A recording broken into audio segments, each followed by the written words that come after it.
career. Learn more at metrotech.edu. That's metrotech.edu. I'd also like to thank Casino Domina Restaurants for the best Mexican cuisine. The only place to have lunch or dinner is Casino Domina, located at 6022 Southwestern Avenue in Oklahoma City. They're open Monday through Friday, 11 a.m. to 8:30 p.m. Well, once again, welcome inside historic Taft Stadium tonight for District 5A, District 2 matchup on senior night between the Southeast Spartans and the Shawnee Wolves. Thanks to those who are listening on our flagship station, KINB, CBS Sports Radio 105.3 HD1, and on the All City Sports YouTube page. Glad to have you along with us tonight. I'm Dwayne Doolittle sitting in for Jay Swick, who is somewhere in South Florida sitting on a sunny beach doing what only Jay Swick would do on a sunny beach. And tonight I'm joined by Sean Pryor, who is Swick's normal partner. He's letting me ride along with him tonight. Welcome to the broadcast, Sean. Hey, very happy to be here as I look out at the beautiful cityscape tonight here in Oklahoma City as a rainbow slowly fades away. So I hope that's a nice omen for an amazing night ahead. And on a beautiful, beautiful Thursday night, early fall, a few sprinkles in the air, but we're on turf here tonight, so it shouldn't impact the game too much. A gentle breeze blowing out of the south. A beautiful night for high school football, Week 9 here in the state of Oklahoma. We've got two teams here tonight that are clawing and scratching their way up in the ranks. We've got Southeast High Schools coming in at 4-4, 0-4 in district play, but they've looked impressive along the way. We've got a Shawnee team that is yet to get into the win column. But these kids, I'll tell you, are out here fighting hard along the way. Sean, what do you think about that? You know, I tell you, I had some time to talk to just a few of the different folks on the coaching staff on my way in. And, you know, the one word that they used to describe them often was scrappy. Please do not be fooled by the score, by the record. They are a scrappy team. They have a lot of heart, and they're going to be looking to fight hard to get into that win column here tonight on the Shawnee side. For Southeast, I mean, they're just looking to try to avenge these losses that they've had. They're trying to get positive in district play, and they're going to come to bring it tonight. It should be an interesting contest. Should be competitive. I mean, as a team, I look at certain games on the schedule that you circle that if we're not doing well at some part, this could be a benchmark part for us, could catapult us on into a more positive season, if you will. And in this case, definitely Shawnee is looking for anything positive they can scratch out of this game tonight. As for Southeast, they're looking to build momentum going in towards the end of the season. They've got some tough games left. These teams have shared some common opponents, and we'll get into that a little later on, and they both have not fared very well. However, we're here tonight on a Thursday night, a beautiful Thursday night in the city of Oklahoma City at historic Taft Stadium for a key matchup that starts off the weekend of football. Absolutely. So let's get into a little bit, Sean, if you don't mind. Let's take a break. How about we do that? We'll take a break, and we'll come back and discuss some things that are going on in the Southeast. As you mentioned earlier to me off air, there's some things that are brewing at Southeast that are pretty positive for those kids over there that they're looking forward to. We'll take a break. You're listening to the High School Game of the Week, sponsored by SSM Health and Bone and Joint Hospitals and at St. Anthony's on CBS Sports Radio 105.3 HD1. We'll be back after a break. First Security Bank and Trust Company proudly serves our community and believes we have the responsibility to help it prosper. Bank with people you know and trust, right here in our community. First Security Bank and Trust offers customized personal, small business, and commercial financial products and services to meet your specific needs. To discuss your personal or business needs, visit us today at 1541 Northeast 23rd Street or give us a call at 405-424-4341 or visit our website at www.fsbokc.com. First Security Bank and Trust Company, member FDIC, equal housing lender. Will they find a home? Sponsored by Geico. Steve is intrigued by the paranormal. Otherworldly spirits really make a house a home, you know? Janice has different taste. I'd like my house to not be haunted. Compromise is tough, but these two won't have to compromise when they bundle home and car insurance with Geico. It's easy, and they could save even more. In the end, Steve and Janice found a renovated Victorian that's only haunted from 9 to 5. Okay, wife's home. Y'all gotta bounce. Bye, Steve. Bundling without compromise at geico.com. Life doesn't wait when you're experiencing bone or joint pain. So if there's something you've been wanting to do but your body's holding you back, it's time to take action. The orthopedic experts at SSM Health, Bone and Joint Hospital help people find relief and get moving again. Don't wait any longer. Schedule an appointment. Call 405-218-2530. SSM Health, Bone and Joint Hospital at St. Anthony. We're Saints in Action, helping you get back in action. While other lots are looking dry, with limited supply and prices marked way too high, Boomer Kia has loads of cars in stock, all without the sticker shock. Folks, for the past year, every dealer has fought for inventory, but now Boomer Kia has more cars than we know what to do with, and they need to go. So we're doing whatever it takes to get you out of your old ride and into a brand new Kia. And you know it, with zip, zero zilch. That's absolutely zero money down and zero payments for up to 3 months. That's a brand new Kia with zero money down and zero payments until January 2023. Do you feel like you're stuck in your loan? Boomer Kia wants to get you out of your current ride, even if you owe up to $8,000 more than it's worth. Are you unsure about your credit? Forget about it. Just go to boomerkia.com and click the iPrecheck button, where you can get pre-approved in less than 60 seconds, all without hurting your credit. I'm James Wade, General Manager at Boomer Kia, and if you don't get the deal you want, don't leave. Ask for me. With approved credit, 3 months deferred payments by dealer. Interest accrues date of sale, plus tax, tag, and license. Expires 11/5/22. Hey, Oklahoma! Get ready for some more high school football here in the state of Oklahoma. It's our high school game of the week. And this week, we've got 2 of them. That's right, 2 of them. This Thursday night, October 27th, it's the Shawnee Wolves taking on the Southeast Spartans of Oklahoma City, live from Spiegel Stadium. Then on Friday, October 28th, it's the Weatherford Eagles against the John Marshall Bears, live from Taft Stadium. Pre-game show starts at 6:45 p.m., kickoffs at 7 o'clock. Listen live on CBS Sports Radio 105.3 FM, or watch the game live on the All City Sports YouTube page. It's a double dose of the high school game of the week, this Thursday and Friday night. Sponsored by SSM Health at St. Anthony, Metro Technology Centers, Big O's Pork and Dreams Barbecue, and Super Prep on Instagram. We are live in local sports on CBS Sports Radio 105.3 FM, HD1.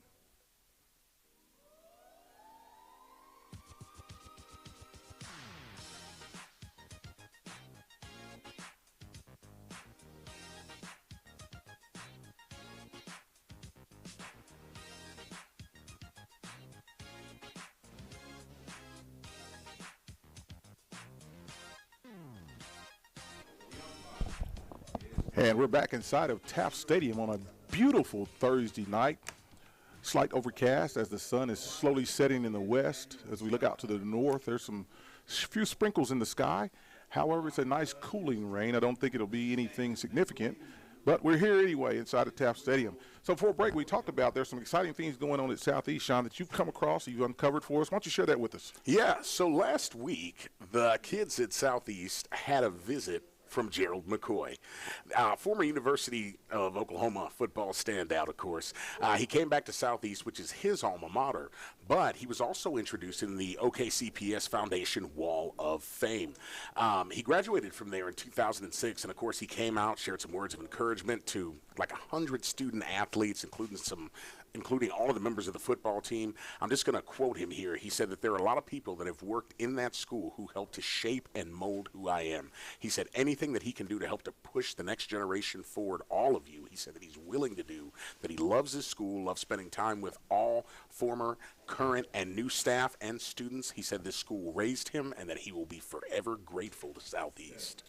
Man, I can remember back when Gerald played. I was an official then, football official, and Gerald was a man amongst boys on the football field.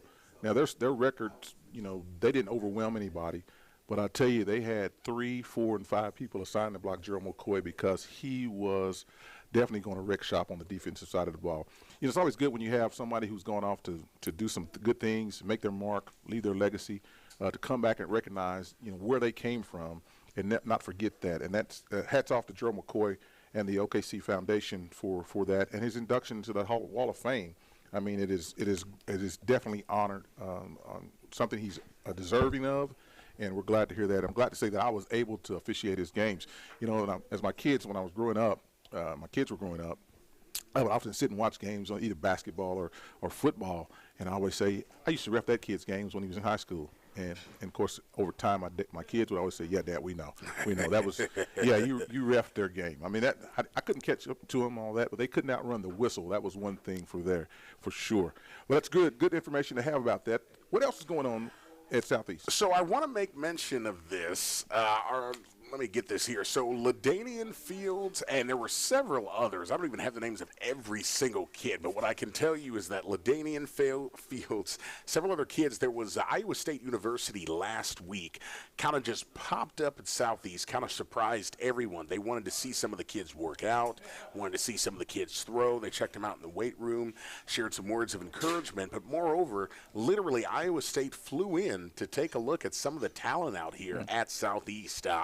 I know they spoke with Chauncey Law. They talked with Rodney Fields Jr., Michael Graham Jr., my Sean Graham, of course, the Graham and Graham connection. I mean, just a huge moment for these kids to be able to have them come to them because they were so interested in some of the videos that they've seen online, some of the YouTube videos that they've seen, and just said, wow, we have to see this in person. So huge moment for some of these kids. Huge. Absolutely. I know you've shared in some of the great moments. One great moment, on a night off, I was listening to you and Swick on the broadcast, and surely enough, the last play of the game, a Hail Mary, a miracle answered that Graham threw and changed the shape of the game as they won on a walk-off Hail Mary pass, you guys went crazy. I mean, I'll share this with you. We had a similar experience this past weekend at Langston in their homecoming on a scoop and score that went 93 yards for the walk-off touchdown in overtime. And I put those two plays up this year as, plays of the year for me that I've had a chance to see and to witness. I mean, there's nothing like it, the enthusiasm and the euphoria that came over those kids at that time. When they were down to their last shot, they stuck in there, they hung it out. It's great to see that they're getting that recognition. Of course, Iowa State's on a bye week last week. They play this week. They play in Iowa State. The Sooners travel to Ames to play the Sooners, to play the Cyclones, and that could be a trap game for the Sooners. Now let's go full disclosure here, fans. Those of you listening, let's go full disclosure. Sean is a University of Texas fan. Hook 'em horns. Yes, they were hooked recently at Oklahoma State, but they did take care of my Sooners in grand fashion in Dallas, and so we're not gonna. If you hear the tussling in the background, that's us arm wrestling this thing out because where I'm from, it's always horns down. Man, that's tough. It's going to be a long night. It's going to be a long night. It's going to be a fun night, though. It's going to be a fun night. We're going to have a blast. And, hey, it's senior night here is another big thing. It's senior night. What a special night. There's so many people out there I know that are listening to our voices. There are guys, heck, gals out there who played football who remember that senior night, how moist your eyes got when you realized you were coming down to your last couple of games. Absolutely. It's your senior night. You don't know if you're going to college. Maybe you know you're going to college. You don't know if you're ever going to strap those pads on again, and it's a really special feeling. There is a brother and a sisterhood in that gridiron that if you've been a part of, you don't ever forget. And when the time comes for you to finally, like a Roman gladiator, leave it all out there and walk away, it can be a very humbling and sobering experience. So extremely special night here tonight. Absolutely. And not only for those seniors, but for those underclassmen who send those seniors out either with a W or an L. And hopefully, for tonight for the Spartans, it will be a W as they're working hard. Ironically, Sean, you and I talked earlier about the feature players for Southeast are all underclassmen. Yeah. The Graham brothers. Absolutely. And so special. And, that's a word that you have to be so careful using in football is special, because I feel like it's really overused. But the fact that you brought up the miracle at the Spiegel, I love that. That is probably, in my announcing career, that is one of the most special things I've ever been a part of. And the fact that I got to watch those kids and share that with them, absolutely thought that Cash had their number. Cash had grinded down on them all night long, and to see them be so scrappy, not give up, and make that last-minute play on 4th down, there was no time left on the clock. I mean, the lid, everybody ran to one side of the broadcast position. I thought the thing was going to tip over. Oh man, I jostled my laptop as I was watching it. The cameraman that was on site was jostled the camera, so all we caught was the reaction of it. But I could hear you and Swick there. Man, I felt like I was there. It was a great event, great night. And it's been captured. It's on YouTube, on the YouTube page. You can go look at that and see that for yourself. And I believe that's part of the enthusiasm that the Iowa State coaching staff wanted to see, who these guys are, see them in their own element. Yep. And so we wish the best for them. We wish the best for the seniors that are coming up that will be recognized tonight. Also, we have here the Teacher and Students of the Week that we'll recognize at halftime at Southeast High School. Well, let's take us another break. Stretch a little bit here, get ourselves back going together, and come back and talk about the keys to the game. How about that? Good, yes. All right. Well, once again, you're listening to the High School Game of the Week, sponsored by SSM Health and St. Anthony's and Metro Technology Centers on CBS Sports Radio 105.3 HD1. We'll be back after a break. Holiday hack? Get your shopping done early so you can enjoy the season stress-free. I just went to Kohl's and got $10 off because I spent over $50. An extra 20% off on top of that, plus 25% off matching jammies, sweaters for under $24, and 20% off Legos. More gifts and more savings? Yes, please. Select styles. Offers end October 30th. Lego coupons do not apply. Some exclusions apply. See store or Kohl's.com for details. Mr. Clean, Mr. Clean. Of course I use Mr. Clean Magic Eraser to clean tough messes off my stovetop and bathtub.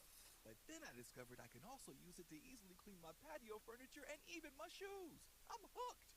And when wipes won't cut it, I use Magic Eraser Sheets. They're thin and flexible erasers, perfect for everyday messes, like gunk on my counters and sinks.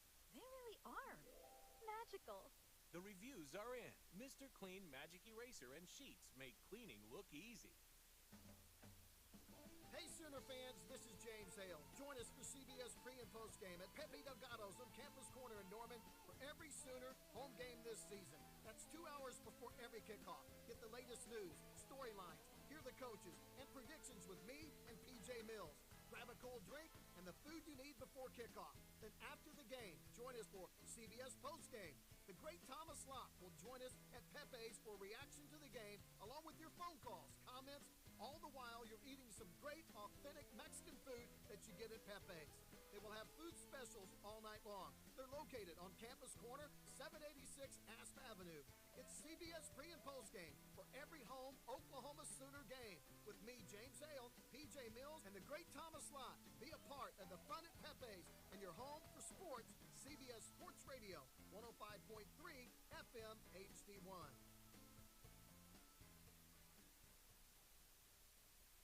While other lots are looking dry, with limited supply and prices marked way too high, Boomer Kia has loads of cars in stock, all without the sticker shock. Folks, for the past year, every dealer has fought for inventory, but now Boomer Kia has more cars than we know what to do with, and they need to go. So we're doing whatever it takes to get you out of your old ride and into a brand new Kia. And you know it, with Zip Zero Zilch, that's absolutely zero money down and zero payments for up to 3 months. That's a brand new Kia with zero money down and zero payments until January 2023. Do you feel like you're stuck in your loan? Boomer Kia wants to get you out of your current ride, even if you owe up to $8,000 more than it's worth. Are you unsure about your credit? Forget about it. Just go to boomerkia.com and click the I Pre-Check button, where you can get pre-approved in less than 60 seconds, all without hurting your credit. I'm James Wade, General Manager at Boomer Kia, and if you don't get the deal you want, don't leave. Ask for me. With approved credit, 3 months deferred payments by dealer. Interest accrues date of sale, plus tax, tag, and license. Expires 11/5/22.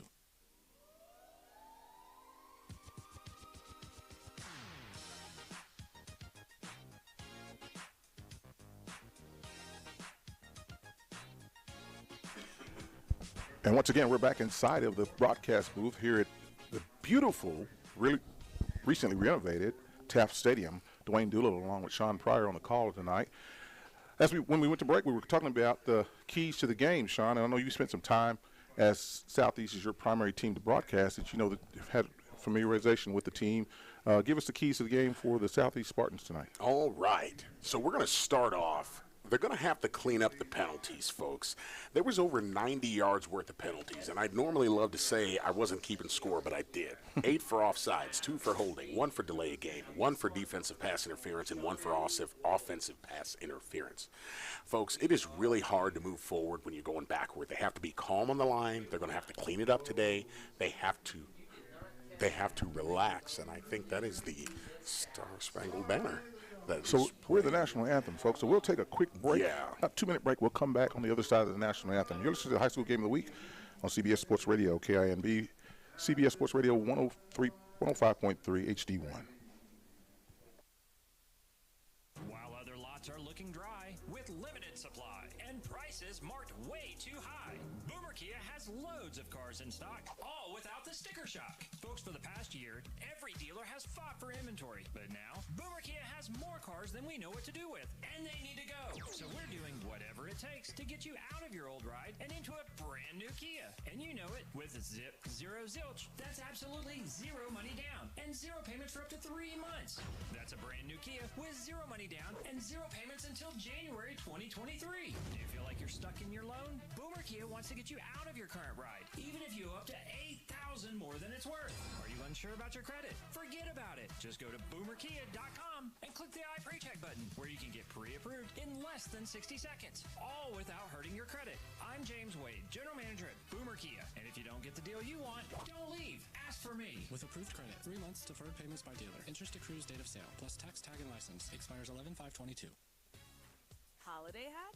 Get your shopping done early so you can enjoy the season stress-free. I just went to Kohl's and got $10 off because I spent over $50. An extra 20% off on top of that, plus 25% off matching jammies, sweaters for under $24, and 20% off Legos. More gifts and more savings? Yes, please. Select styles. Offers end October 30th. Lego coupons do not apply. Some exclusions apply. See store or Kohls.com for details. We're the home for the Kansas City Chiefs. KINB, CBS Sports Radio 105.3 FM, Kingfisher, Oklahoma City, a Perry Broadcasting Station.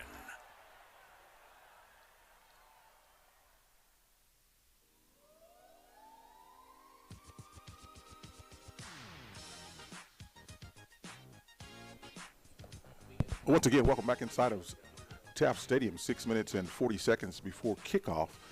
We certainly want to be respectful of the national anthems, why we went so abruptly to the break, because those who have given their all for our country, we wanted to make sure we're mindful of that. Prior to leaving, Sean, you were giving us the keys to the game for Southeast. Yeah. So I had just run down a laundry list of penalties there, right? And like I was saying, folks, it is hard to move forward when you're going backwards. That line has got to be calm, folks. That offensive line especially has got to relax.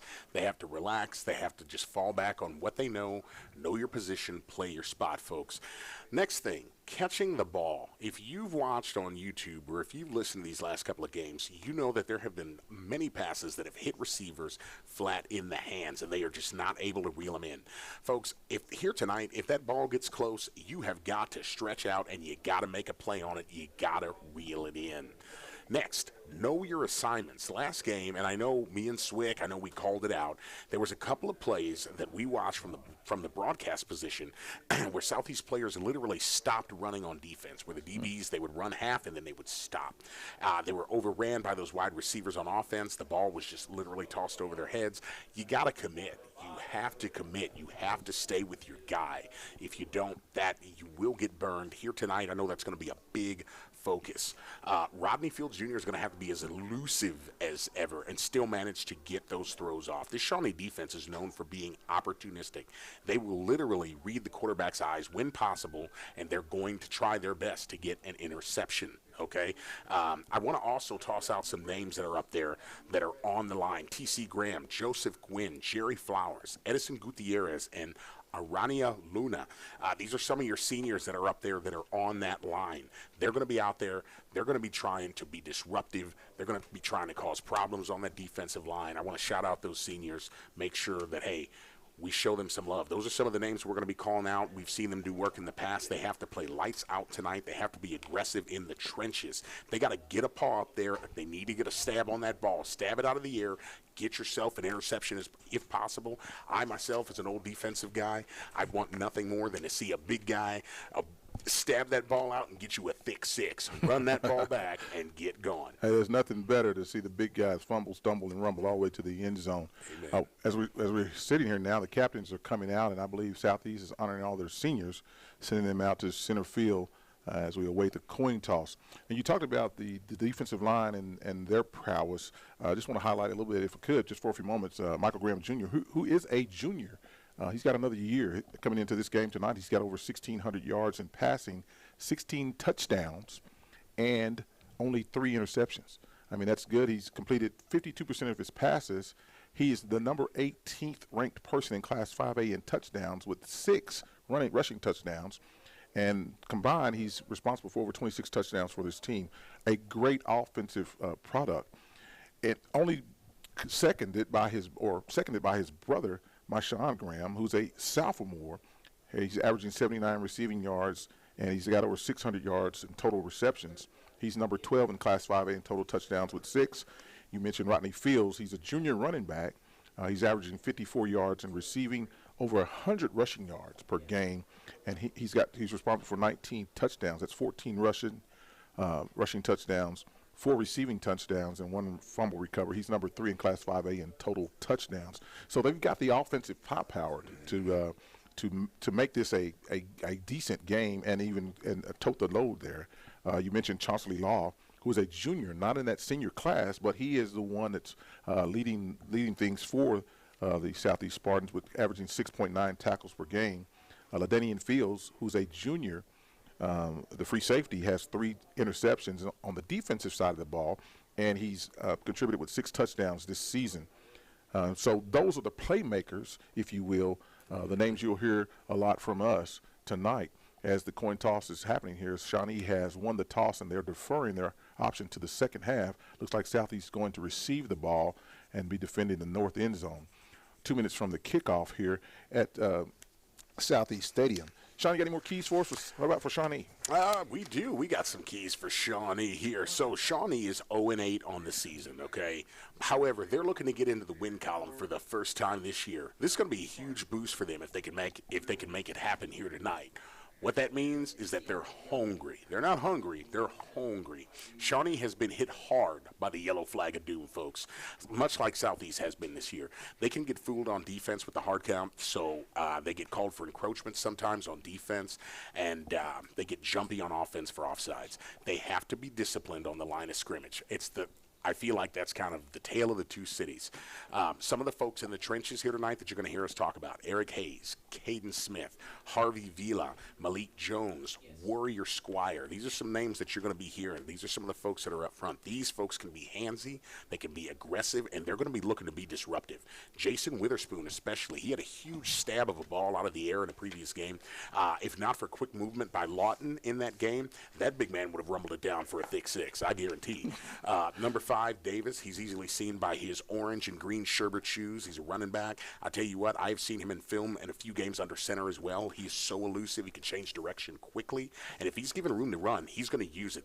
I can promise you they're going to send Southeast a heavy dose of him today to get yards on the ground. Shawnee, they swarm tackle, especially in space. They're going to try to rely on that quickness tonight, and I have been told that they're looking to contain LaDainian Fields. That is a huge thing here tonight. Shawnee has had some troubles on the exchange on the snap. I know that that's something that they've been working hard on cleaning up. They're trying to iron that out, but they have had a lot of problems on the exchange. So the center and the quarterback are trying to find that rhythm.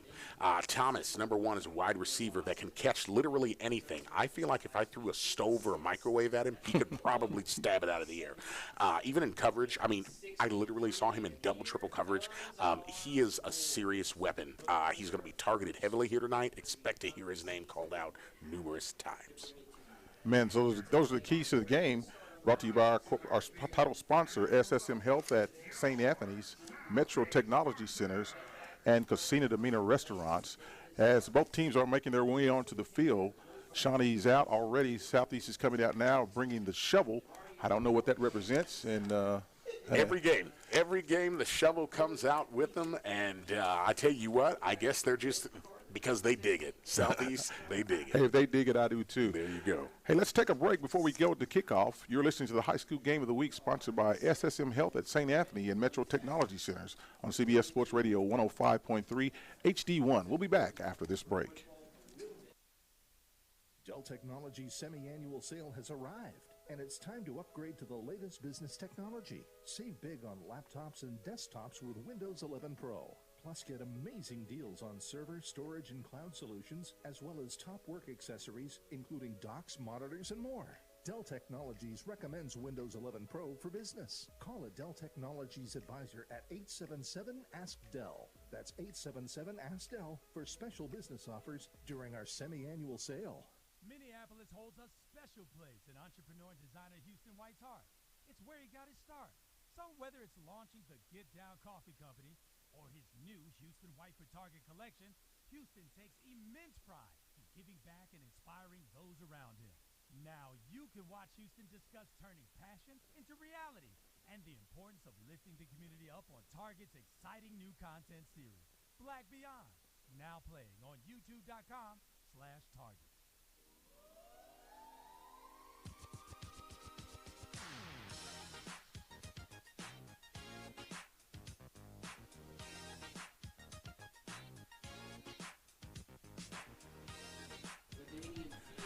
And we're back, folks, back inside of Taft Stadium for tonight's Game of the Week, sponsored by SSM Health at St. Anthony's and Bone and Joint Hospital and Metro Technology Centers. We're set for the kickoff here. Number 9, Ladanian Fields, deep for the Spartans for the return, as the officials are looking for everybody, counting to 11 on both sides. The hands up by the referee. He throws the whistle, and the kicker is approaching the ball. It's football night on a Thursday night, all city style. 5A District 2 contest is underway. The ball kicked to Ladanian Fields, fumbles the ball at the 15, picks it up, passes the 20 to the 25, still on his feet at the 40. One man to beat at the 45, the 40, the 30, 20. He could go all the way. Touchdown, Southeast. Ladies and gentlemen, right there, I tell you what, just turns on the speed. He's quicker than a hiccup. I tell you, he can't be stopped. Number 9, Ladanian Fields had reservations for 6 in the end zone. Put 6 on the board. The good guys have just scored 6-0 Southeast Spartans with 11:46. That took 14 seconds off the clock. There goes the jitters for the Spartans. Yep.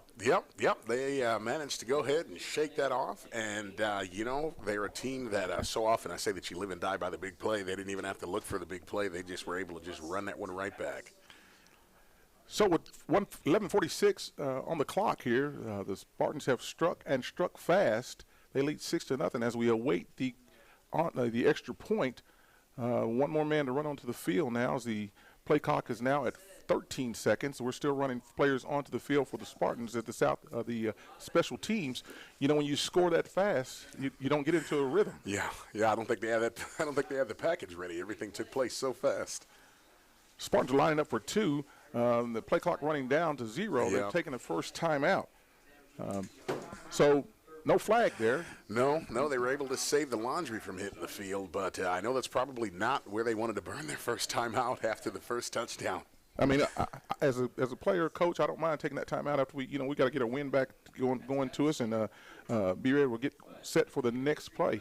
The offense, of course, was disheveled just a little bit because no one expected them to go back. They're setting up down their own end of the 20. We've got to get all the way down to the other end zone for an extra point attempt. Looks like the Spartans are going to line up for a 2-point conversion. You know more about this team than I do. Yeah. So they are not big on they're not big on kicking field goals. They have not had a lot of success with it. Now, with that said, I can tell you that I saw them lined up and they were practicing kicks earlier, and they looked great. They made several practice kicks. So I'm really interested to see, like you said, it did look like they were lining up for a 2-point conversion. Be interested to see if they change their minds here, but I don't think so. Yeah, as I entered the stadium, the special teams were out kicking at the north end zone. Surprises me now that we're going for 2. We're back out of the timeout. Quarterback out for the Spartans, Mr. Graham, trips right, single back, tosses the ball off to the right side. The number 4 runs into the end zone for the 2-point conversion. Is good. And so just like that, the lights are going on and off here at Taft Stadium. So I can see that this is much like what OU is taking to doing, and they put on a light show every time the home team scores. So the lights are going off and on. I see greens and blues and reds and just a myriad of colors as that score was done. So 11:46 remaining in the first quarter of play. We've got our first score on the board. We'll recap this scoring drive, sponsored by A+ Lawn Service with owner Milo Wilson. He's offering a weed killer special for $49 for a standard lot, and for back and front yard, and $225 per acre. Contact Milo Wilson at area code 405-767-3382. Milo Wilson, thank you for that scoring recap, A+ Lawn Service. So, just like we started a moment ago, we've had one kick and a touchdown. It's Southeast turn now to reciprocate and send the ball down to the Shawnee Wolves. We've got number 1, Zaire Walton, deep for the Wolves, awaiting the kick as we get everything settled here. So now, if you're the Wolves, you've got to do what, Sean? You're going to have to answer back, and you're going to have to answer back loud. This is going to have to be, they're going to have to either run this back for a score, or they're going to have to go with a big play to respond, boost this team up, and get Shawnee ready to go. On senior night, these nothing more inspiring than to take one to the house, so to say. If I'm Shawnee, I'm going to shake that off and get into our offensive. Whether we run it all the way back or not, we'll have the ball. We have an opportunity to sustain a drive and put 6 up on the points ourselves. A pooch kick that's fair caught and fumbled near the 40-yard line. The Spartans are jumping up and down, saying that they've got it. We don't have an indication yet from the officiating staff, but off the bottom of the pile comes number 18 of the Spartans, who has the ball in his hands, and we're still waiting a signal from the officiating crew. Number 18 is DeAndre Wilkes, who came off the bottom of the pile with the football. The officials now are gathering at the 40-yard line. I think the discussion now would be, did the ball travel 10 yards? 10 yards, right. And as I saw it, it looked like it did travel the 10 yards, and he muffed it forward. So we had first touching by the offensive team, and we'll have a decision here momentarily. Yeah. And oh, wow. So re-kicking it, okay. After all of that, the officials said, do-over, Kings X. We're going to go back and tee the ball up and try that whole thing again. If at first you don't succeed, try it again. There we go. So, that one was for practice. We lost another 8 seconds off the clock, 11 minutes, 40 seconds off the clock here. We're kicking the ball again from the same position. No flags on the play. I'm only wondering if the official had marked the ball ready for play and they may have kicked it too soon. I can only speculate on that. Ooh, deja vu here. Yeah, well, here we are. It's like Groundhog Day. We're do it all over again. Do it again. So here's the kick. Again, a deep pooch kick taken by number 22 of the Wolves. He's still on his feet about the 30-yard line, out to the 35, still running out near the 30, outside the 40-yard line. He's tackled there by a host of Spartans. Looks like the officials are going to mark that 1st and 10 for the Santa Fe, not the Santa Fe Wolves, but the Shawnee Wolves at the 41-yard line. That is, ironically, that's the team where my son's going to be playing next year. Santa Fe Wolves. Man, if you've never done play-by-play, to know all the words you've got to try to get in between the whistles, I'm telling you, just sit in the bathroom and talk to yourself in the mirror and see how that goes. So here we are, 11 minutes and 30 seconds remaining in the fourth quarter. It'll be 1st and 10 for the Wolves. They come out and they trips both sides. An unusual formation, single back in the backfield, 3 down linemen on the defensive side, a quick pass thrown out to the right side, wide side of the field to number 1. Number 2 is the quarterback for the Wolves, Jameer Owens. His pass is complete out there for a minimal gain on the play. Looks like he got back to the line of scrimmage, or just past the line of scrimmage. Yeah, it looks like it might have been a step or two past that original line of scrimmage. And, I was trying to see who all was in there, but it was just kind of a smattering of black jerseys. So managed to swarm him up and make the stop. Yeah, so a nice way to gang tackle after the unusual formation by the Wolves. They come out in a little more conventional formation here. Twins left and right, single back, quarterback in the shotgun, calls for the snap, hands the ball off to the H-back. He goes up through the middle for minimal gain, met there by the defense, the interior line of the defense. Those guys you talked about, those seniors that you were talking about early on. Yep. Led by number 73 of the Spartans, who is Josh. Yep. Josh Villicania. Yeah, thank you. I'm glad you were able to say that. Josh Villicania. 3rd down and about 7 upcoming for the Wolves. 10 minutes, 23 seconds remaining in the first quarter of play here at Taft Stadium on a beautiful Thursday night for the high school game of the week. Twins left and right, single back. Quarterback adjusts his receiver, calls for the snap. Protection package is in. He's still looking, being scrambled now under pressure, throws the ball. It's intercepted by the Spartans. He's still on his feet at the 20, the 15, the 10, the 5. He's going to walk in untouched. Touchdown Spartans on an interception that goes 43 yards. Looked like that was Chauncey Law that made that made that interception number 1. I tell you what, that guy's like Visa. He's everywhere you want to be. He shows up right there, makes the grab. I know I said earlier that was going to be pivotal for tonight's game. You're going to have to make interceptions. You're going to have to get those stabs, and they're already on it. So far we've seen two facets of the game. The special teams and the defense have scored. We only wonder what the offense is going to do when they get out there, as we haven't seen them yet. So the defense bows their back. They get a stop. They get a pick 6. And now we're back out for an extra point attempt here. The Spartans now lead 14-0 over the Shawnee Wolves. 9:58 remaining. Quarterback in now. Twins left and right, single back. Quarterback calls his own number, throws the option out to the right side, and he goes in, tumbles over a defender into the end zone. That 2-point conversion is good. Number 4 of the Spartans, Rodney Fields Jr., one of the names we talked about in the pregame, is living up to his billing.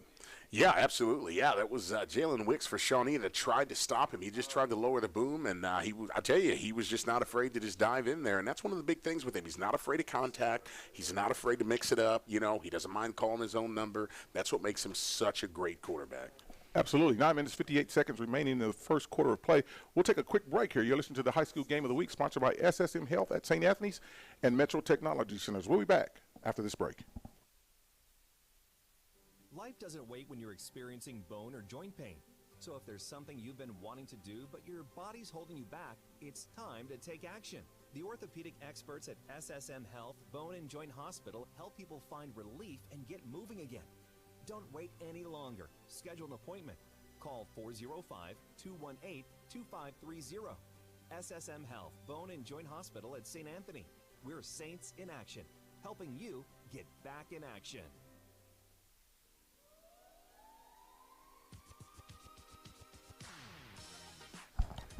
And we're back inside of Taft Stadium. The kickoff is taken by number 24 of the Shawnee Wolves. He's still on his feet out past the 50-yard line, across the 50-yard line, near the 45. There are pink flags in celebration of Breast Cancer Awareness Month. 2 flags on the field.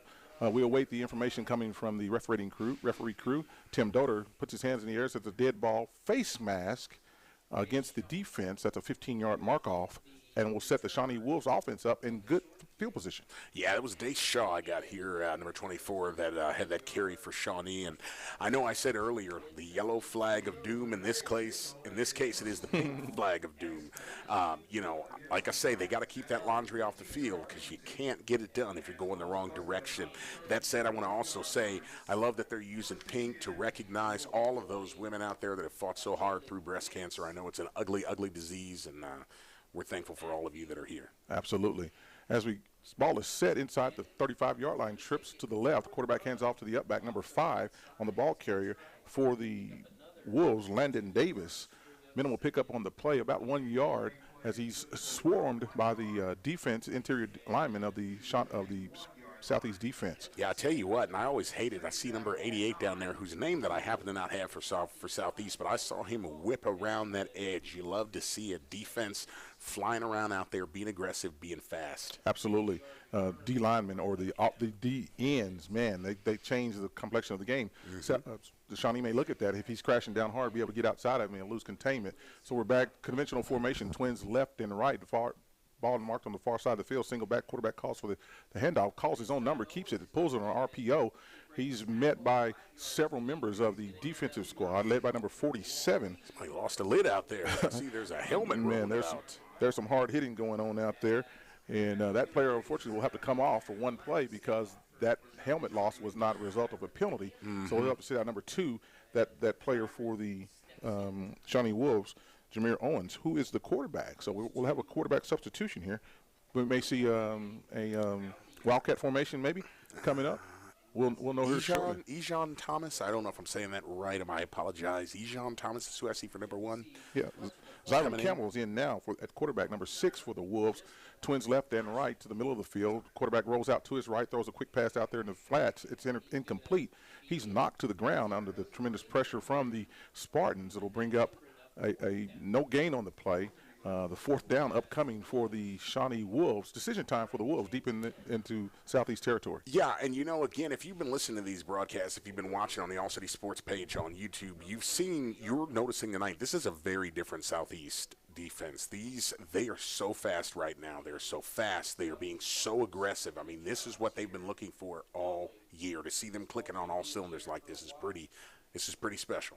Yeah, you're gelling at the right time, if you would say. The Shawnee's made their decision. They're going for trips to the near side of the field.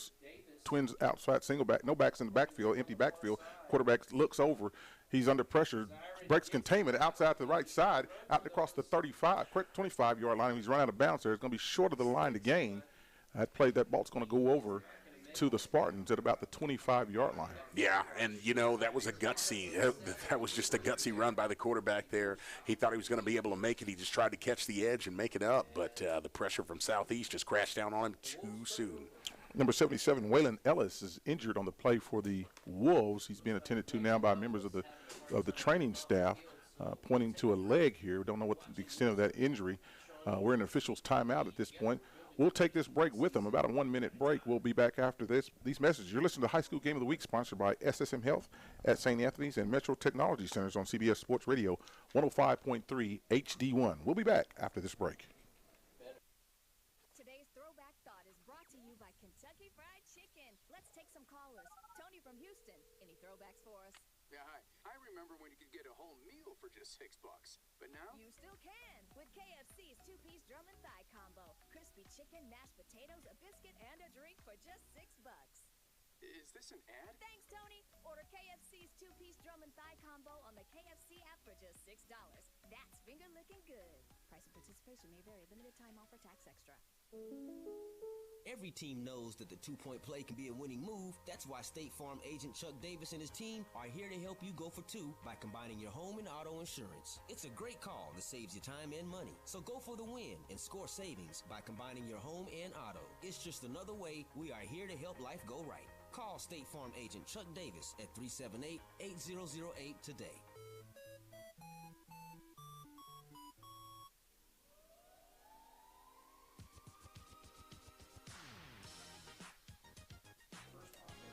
Back inside the stadium here, number 77 was helped off the field, Waylon Ellis.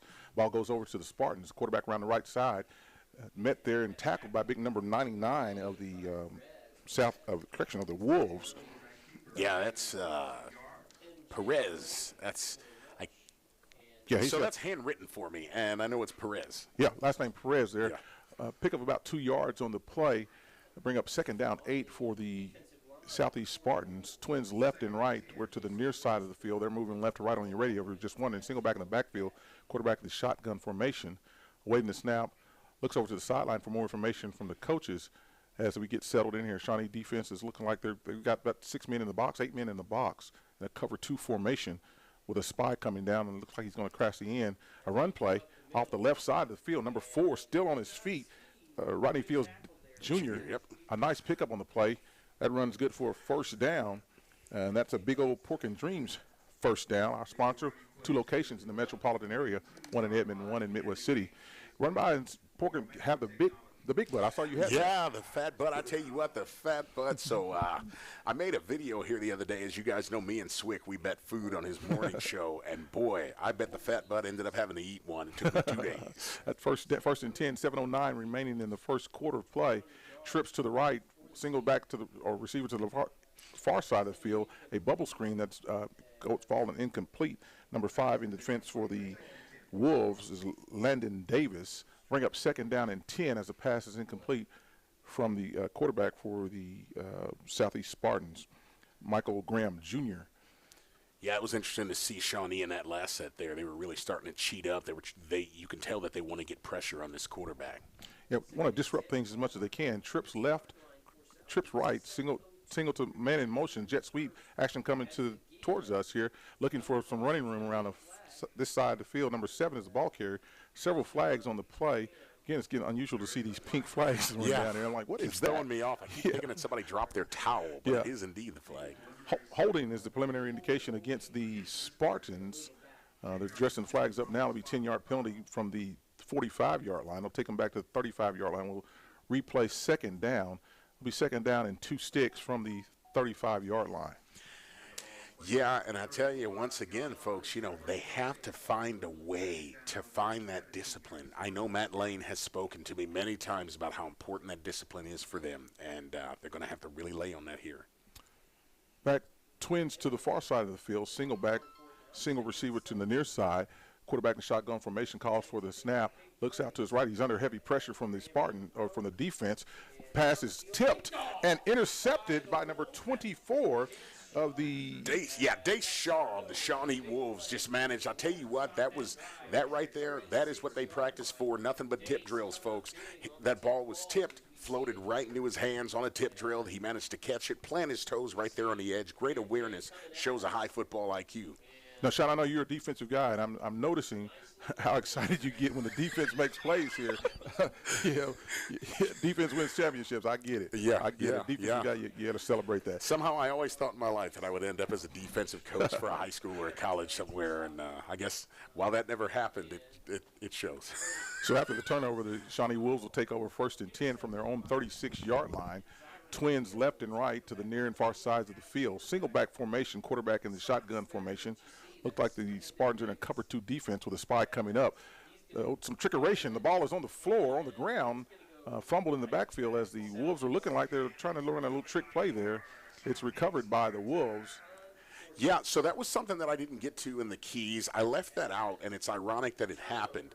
Watching videos, and I want to say it was against Lawton Eisenhower, I was doing some homework on Shawnee, and I saw them running some trick plays with the handoff where you would see them do a cross, and it looked like they were bobbling it back and forth. But twice in those videos, I also noticed that the ball ended up on the ground. So very dangerous territory for them. I also question, is there still some moisture out here making the ball a little bit slick to handle from the rain earlier, or is it just a case of the jitters? It must be the case of the jitters. Officials indicated there was a turnover.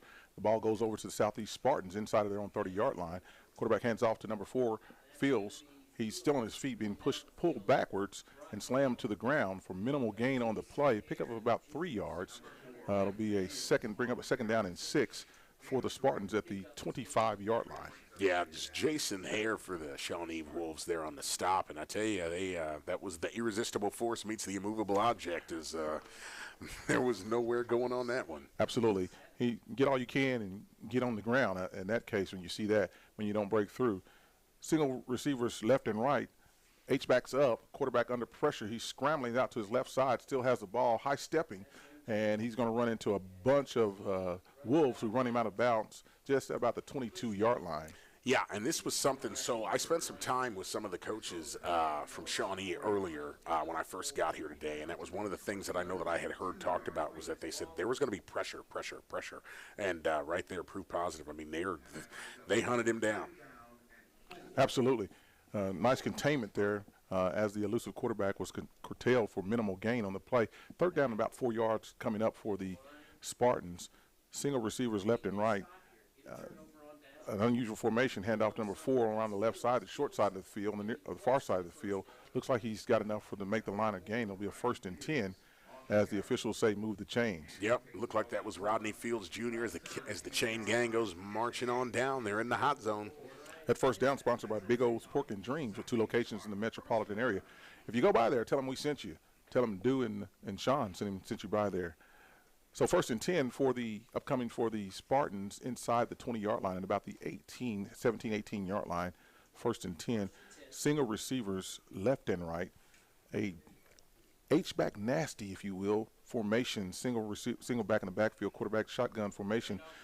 Fields handoff. He's met immediately by big number 99 of the Shawnee Wolves. That's Perez again. Yeah. And he's got a whole couple other names that I'm not going to even attempt to announce tonight. Last name Perez, number 99. Get to know him for the Shawnee Wolves. He's out there holding things down for the Wolves. Lost on the play for about 3 yards. Second down, 13 with 4 minutes and 53 seconds remaining in the first quarter play here inside the Taft Stadium is where the Southeast Spartans lead 16-0 over the Shawnee Wolves. 13 seconds on the play clock.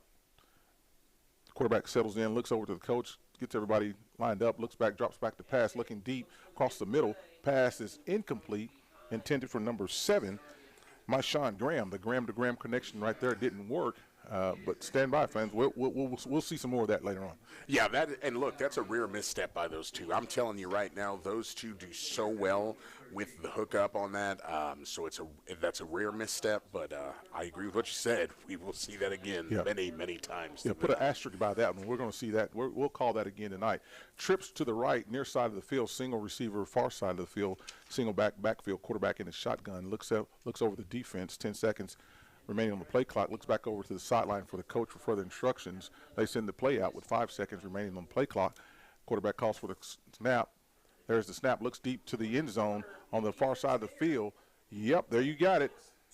Touchdown. Okay, yeah, I couldn't tell if he got his feet inside, and I tell you what, that's just playing a little bit of pitch and catch right there. I mean, that's just a simple little blooper right over the top as the lights go off and on to signify another 6 points on the board. A touchdown for the Southeast Spartans, 4 minutes, 29 seconds on the play. LaDainian Fields, number 9, is the recipient of that pass, touchdown pass, 18-yard touchdown pass from the quarterback, Michael Graham Jr. I tell you, and I mean, it happens just so fast. That's the big thing. I know we've talked many times about the big play, and they will look to the corner of the end zone. They will look wherever they have to get that big play. He had to squeeze that one in there. So for the 2-point conversion, we've got Twins left and right. Ball handed off to number 4, Fields. He scampers into the end zone, barely touched. The 2-point conversion is good. Put 2 more points on the board for the home team and the Southeast Spartans with 4 minutes, 29 seconds remaining in the first quarter of play. The Southeast Spartans now lead 24-0 over the visiting Shawnee Wolves. You're listening to the High School Game of the Week, sponsored by SSM Health at St. Anthony and Metro Technology Centers on CBS Sports Radio 105.3 HD1. We'll take a break and be back with you on the other side. Will they find a home? Sponsored by Geico. Steve is intrigued by the paranormal. Otherworldly spirits really make a house a home, you know? Janice has different taste. I'd like my house to not be haunted. Compromise is tough, but these two won't have to compromise when they bundle home and car insurance with Geico. It's easy, and they could save even more. In the end, Steve and Janice found a renovated Victorian that's only haunted from 9 to 5. Okay, wife's home. I gotta bounce. Bye, Steve. Bundling without compromise at geico.com.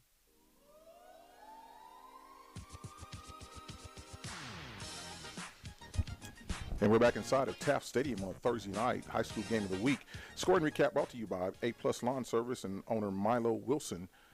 The 38-yard after the fumble taken in on 4 plays, capped off by a 18-yard reception in the end zone for number 7, Myshawn Graham of the Spartans. After the kickoff, a fair catch was called for by the Shawnee at or near the 45-yard line. A great idea, just to catch it and nobody can hit you. Exactly, yeah. You know, you get the ball, keep it safe. So that ball has seen some ground here tonight. There's no reason to do anything fancy. Just, this is time for them to be able to just kind of set the tone. I expect to see them try to run it here. They're going to want to try to establish the run game and just try to be dominant up front and just eat up some yards. Absolutely. 4 minutes, 24 seconds remaining. It'll be 1st and 10 for the Wolves at their own 45-yard line as the officials call for a timeout. As we send someone to the sideline, resetting the 40-second play clock. A substitution here. Number 9 comes out of the game for Southeast. That's LaDainian Fields. For whatever reason, the officials just didn't like something that was going on here with his uniform or whatever it was. But he's out of the game now. Here we are again. Back, the quarterback draws the ball, comes to the near side, looking for all the room he can get. Number 2, the quarterback for the Jameer Owens, on the quarterback keeper, calls his own number around the left side. A pickup of about 2.5, 3 yards on the play, bring up 2nd down about 7, a long 7, a short 8. Yeah, and look, that's exactly what I expected to see. Nothing fancy. Again, just bring it around, just try to eat up a couple of yards, and that's what I think they're going to do. Again, Shawnee is going to want to establish a rhythm because I don't feel like they've been able to get comfortable yet. They haven't been able to find comfort in the pocket, so this is going to be their chance to kind of just set the tone. Absolutely. Twins left and right, single back in the backfield, quarterback in the shotgun formation, calls for the snap, looks over to his right side, throws the ball to the deep side of the field, overthrows his receiver, incomplete. That'll bring up 3rd down on the upcoming 3 minutes and 38 seconds remaining in the first quarter of play. Yeah, he was trying to connect with Thomas out there, number 1, and I tell you, that ball, it looks like he threw off his back foot, threw it across his body, and that ball just got sailed on him. Absolutely. He looks like me out there. Mine would have sailed too, especially if those guys are coming after me. Southeast defense has been on the prowl tonight as the front four are holding things down. We've sent linebacker after linebacker from different sides. Got the quarterback a little unsettled here, and so those decisions are coming quite fast. Third down upcoming, 10 seconds remaining on the play clock as Shawnee breaks the huddle, coming to the line. Looking over, we got twins left and right again, same formation, single back of the backfield. Play clock is at 0, and there is a pink flag on the field. Delay of game against the Wolves. That'll back them up 5 yards. It'll bring up third down and about 12 for the Wolves. So here we go. We're struggling to go forward, and yet we get a penalty that backs us up a little bit. Exactly. That makes a coach just do kind of crazy things. So they're back at the line of scrimmage now. Back up, same formation, same look. Twins left and right. Quarterback shotgun formation, calls for the snap. We're going back with the old razzle-dazzle play, a reverse, number one, with the ball now coming around near side. And wow. He is met hard. Ladies and gentlemen, holy cow, number 4, Rodney Fields just laid the wood, folks. My goodness, welcome to the lumberyard. He said, hello, how do you do? Wow. And that's all he got out of that. A nice stop, a pickup of only 1 yard on the play, brings up 4th down and 11. I'll tell you what, that kid is tougher than a $2 steak. That was a hit. Did you just say tougher than a $2 steak? That kid was tougher than a $2 steak on Sunday, man. I guarantee. I don't want that steak. I don't want to see that play again. I think somebody down there is seeing stars, and I'm not talking about the ones on red carpets. So 4th down upcoming, the punter's into the game for the Wolves. The snap is clean, the punt's off. Up in the air, kicks off to the far side to the field. Number 7 deep. The ball bounces at or near the 18-yard line. He picks it up there and is met immediately. Number 7 for the Spartans, Marshawn Graham. Yeah. And he's met and slung down to onto the ground about the 18-yard line. That's where the Southeast Spartans will take up set up shop here with 2 minutes and 42 seconds remaining in the first quarter play. Yeah, it was number 8, Keno Citizen, looks like, for Shawnee. And I'll tell you what, Graham, he tried to get him with a stiff arm, and that did not work. So he was stopped right there. I tell you what, sometimes all the fancy footwork in the world is not going to help you. Sometimes, again, the irresistible force meets the immovable object, and Absolutely. You're going to stop. I think some of these players in Southeast might have been looking at Shawnee's record and think they can play football. These guys still line up and play football. So here we are now, 1st and 10. Twins to the far side of the field. Single receiver here, sends a man in motion from the left side of the field, fakes the handoff, gives to the back, who comes across through the middle, nearly runs over the umpire, who gets out of the way, out past the 30-yard line. A nice pickup on the play for 1st down. Hey, I'm going to show some love to that umpire because he put down a stutter step and a double move to get himself out of the way because that looked like a train coming his direction.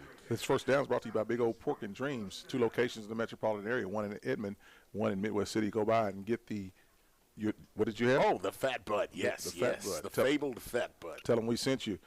Back here we are, 1st and 10 for the Spartans. Sends a man in motion from this side of the field. They're going to try the trickeration of their own on the right wide out. Number 7 still with the ball. Marshawn on the play, still stuttering and stammering around, gets out to about the 45-yard line, which is going to be close to a 1st down on the play. Waiting for the officials to set the ball down, and we'll know more here. It throws up the hand, says 1st down. It'll be 1st and 10. Another 1st down. Brought to you by Big O's Pork and Dreams. Absolutely, folks. And I tell you what, it's interesting. As I watched that play materialize, number 51 for Shawnee, he actually had a chance to get to him, but he was just a little bit too quick, and it looks like he might have kind of gave up on the play back there. I know that's going to be one that on defense they're going to say you got to reach out and you got to touch someone. You got to get to it. Trips to the far side of the field, single receiver near side. Single back, quarterback, the shotgun formation, throws the ball out to the wide side of the field. It's caught there on a bubble screen. The runner's still on his feet, out past the 45-yard out near the 50-yard line. A nice gain on the play of about 5 yards. Bring up 2nd down 5 upcoming for the Spartans. Yep, and once again, look, I will say it a million times. When you're out here on offense in a game like this, you're up 24 points. There's no reason to do anything crazy. Just 5 yards here, 7 yards here. Keep it simple. Marches you right down the field. Absolutely. We're getting ready, making preparations, not overlooking this game, but making preparations and drilling down on some things to make sure we're ready to go in the future games. Twins left and right again, a single back formation, quarterback in the shotgun. 9 seconds remaining on the play clock, moving left to right on your radio. Quarterback calls for the snap, deep, looks deep, 3-step drop, throws the ball deep down the field. Incomplete. Number 1, the intended receiver, who got grabbed on the play, but there's no flag on the field. Chesley Law, the intended receiver. Yeah, I'll tell you what, he was looking hard. He was trying his best to get him to toss a pink flag his way, and they weren't having it. You know, this is one of those deals. Sometimes they're going to let you play. Yeah. Sometimes the officials are going to want you to just get out there and play football. So. Yeah, when I officiated years ago, about 7 years ago now, I'd wear my glasses to the stadium. I'd take them off when I got on the field, and the coach would say, "Hey, you don't have your glasses on." Yeah, I see too much with my glasses on, Coach. You don't want me to see it all. I want to be like Lysol. We're going to get 99% of it. We're not going to get all of it. Trips left to the right side of the field, single receiver to the far side. Ball handed out to the up back, single back. Number 4 still on his feet, running through arm tackle, still on his feet, out to the 20. One man to beat. He's giving chase. Caught him at the 5-yard, but he scampers into the end zone. Touchdown for the Spartans. Ladies and gentlemen, that guy's got a rocket booster. I mean, he managed to shed through probably 3 different tacklers right there. He is absolutely so elusive, so fast. His ability to find speed after an attempted block is absolutely insane. It is inhuman. Strike up the band, man. That's the good guys have scored again. Rodney Fields Jr. on the 40-yard run for the touchdown. Put 6 more on the board. The Spartans now lead 30-0 over the Shawnee Wolves with 48 seconds remaining in the first quarter of play. Again, the Spartans line up to go for 2. Trips left, single receiver to the right, swing pass out to number 4, Rodney Fields. Again, he gets into the end zone. The 2-point conversion is good. Put 2 more points on the board. Yeah, another massive stiff arm. Looked like that was number 24, Dayshaw, that he managed to hit him, and that poor kid went down, I guarantee. But look, once again, this is going to, and here's what's going to be important. While I know that they just scored, I realize that it's 32-0. Let's talk about Shawnee. Again, this is time for Shawnee. They have to rally. They have to stay up. Again, I know I say this all the time. The score is not going to change no matter how much you stare at it, right? This is an individual effort moment. So it's going to be so important for them to remember their assignments, put forth their individual effort 100%, and play this game hard. These guys, I've watched lots of tape. They know how to play football. Absolutely. You know, they practice all week in preparation for this game. They practice all season long, 2-a-days. You know, it all boils down to this. You know, at some point the coach has got to say to them, guys, I can't get out there and do that for you. Mm-hmm. You've got to make some plays on your own. And there's some seniors out there that are looking to lead this team, but you can't lead or have folks lead the folks that don't want to follow. Right. Well, and you know, that's kind of one of those things. That's something we used to preach when we played in arena. You know, and that's how you earn that C on your chest. Absolutely. You know, being a senior is one thing, but being a leader is a totally different thing. So here we are with 48 seconds remaining in the first quarter of play. The Pooch kick to the middle of the field, taken by the deep back, number 1. He's still on his feet, dancing out, looking for running room outside the left side, but he's tracked down there by number 2 of the Spartans. Yeah, it was Carmelo Bullock that was on the stop, and I tell you what, he kind of had a seam. If not for him being there, he had some daylight out in front of him, so that definitely saved him from getting some yards. Absolutely. That window closed quickly because we had one of those little scat backs out there. Nice open field tackle to shut down any possibility of any deeper gains for the Wolves. 41 seconds remaining in the first quarter of play. Shawnee ball again, 1st and 10 at the 38-yard line, moving from right to left on your radio here at Taft Stadium on a beautiful Thursday night, high school game of the week. Twins to the far side of the field, single receiver near side, quarterback in the shotgun formation, calls his own number, still scampering and dancing through the middle of the interior line of the Southeast Spartans. A minimal pickup on the play, if any pickup at all. Looks like he made it back to the original line of scrimmage, and he was shut down there by the interior lineman. Yeah, I was going to say, man, this line for Southeast is holding. I tell you what, the linebackers are crashing down. I mean, you're just seeing these gaps are getting closed up quick. And with that said, I don't think it's going to be long before we see Shawnee starting to try to take to the air and trying to overthrow some of this action. Absolutely. Suck them in, throw it over the top. Yep, exactly. 4 seconds now remaining in the first quarter of play as the quarter ticks down. Doesn't look like they're going to get the snap off. We're going to go into the second quarter. So after 12 minutes of play, the Wolves, the Shawnee Wolves trail the Southeast Spartans. That's a lot of S's, It makes me happy every time you say that, though. I'm not going to lie. They trail, man, a lot of S's in that. Shawnee trails Southeast here on senior night at Taft Stadium, 32-0. You're listening to the High School Game of the Week, sponsored by SSM Health at St. Anthony's and Metro Technology Centers on CBS Sports Radio 105.3 HD1. We'll be back after this break. Life doesn't wait when you're experiencing bone or joint pain. So if there's something you've been wanting to do, but your body's holding you back, it's time to take action. The orthopedic experts at SSM Health Bone and Joint Hospital help people find relief and get moving again. Don't wait any longer. Schedule an appointment. Call 405-218-2530. SSM Health Bone and Joint Hospital at St. Anthony. We're Saints in Action, helping you get back in action. Minneapolis holds a special place in entrepreneur and designer Houston White's heart. It's where he got his start. So whether it's launching the Get Down Coffee Company or his new Houston White for Target collection, Houston takes immense pride in giving back and inspiring those around him. Now you can watch Houston discuss turning passions into reality and the importance of lifting the community up on Target's exciting new content series, Black Beyond, now playing on youtube.com/Target.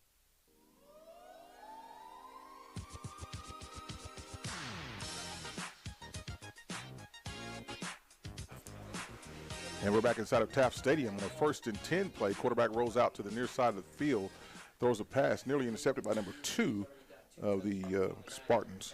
Ladies and gentlemen, I tell you what, he stepped out in front of that ball, and that hit him in the breadbasket. You could tell he was upset. He could not get his hands around it to hold it. He had nothing but a brick wall in front of him, and that's on the far side of the touchdown line. Nonetheless, 11:54 remaining in the second quarter of play. Third down upcoming for the Wolves after the incomplete pass.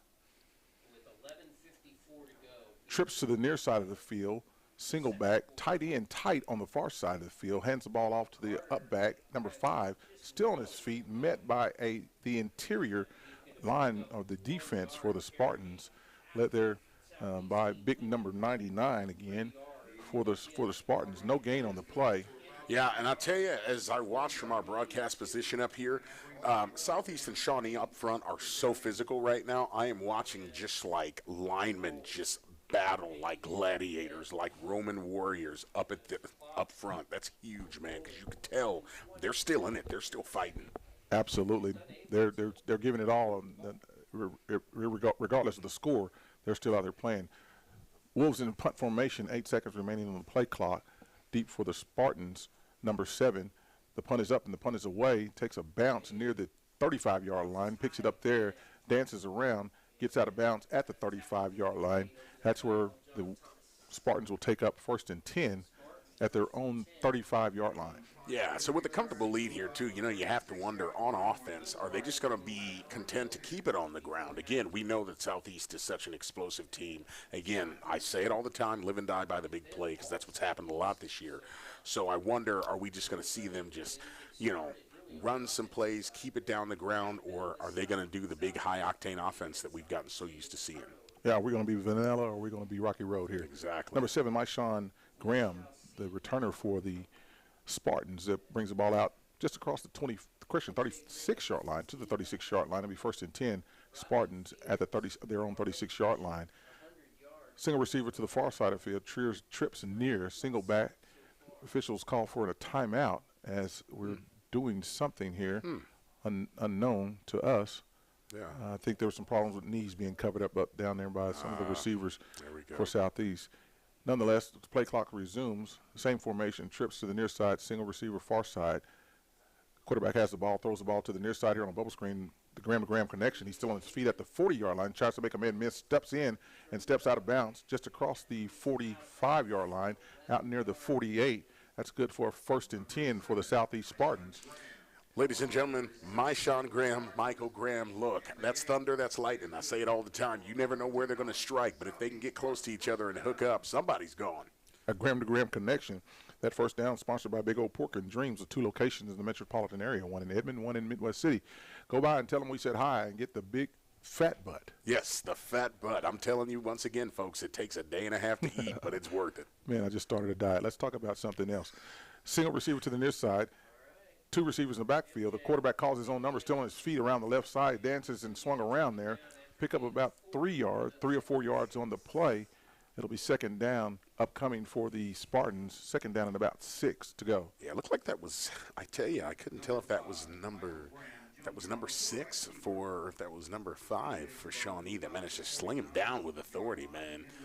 Zyron Candle or Landon Davis on the play for the Wolves. We'd be remiss if we don't call their names. So we got single receivers to the far side, 2 receivers in the backfield. Quarterback looks back, drops back, looks deep over to the right side, throws a pass down the right side of the field. Nice coverage on the play, but it looks like he had his hand on him. A pink flag comes out on a great defensive play. He, as a defender, was running stride for stride with the receiver.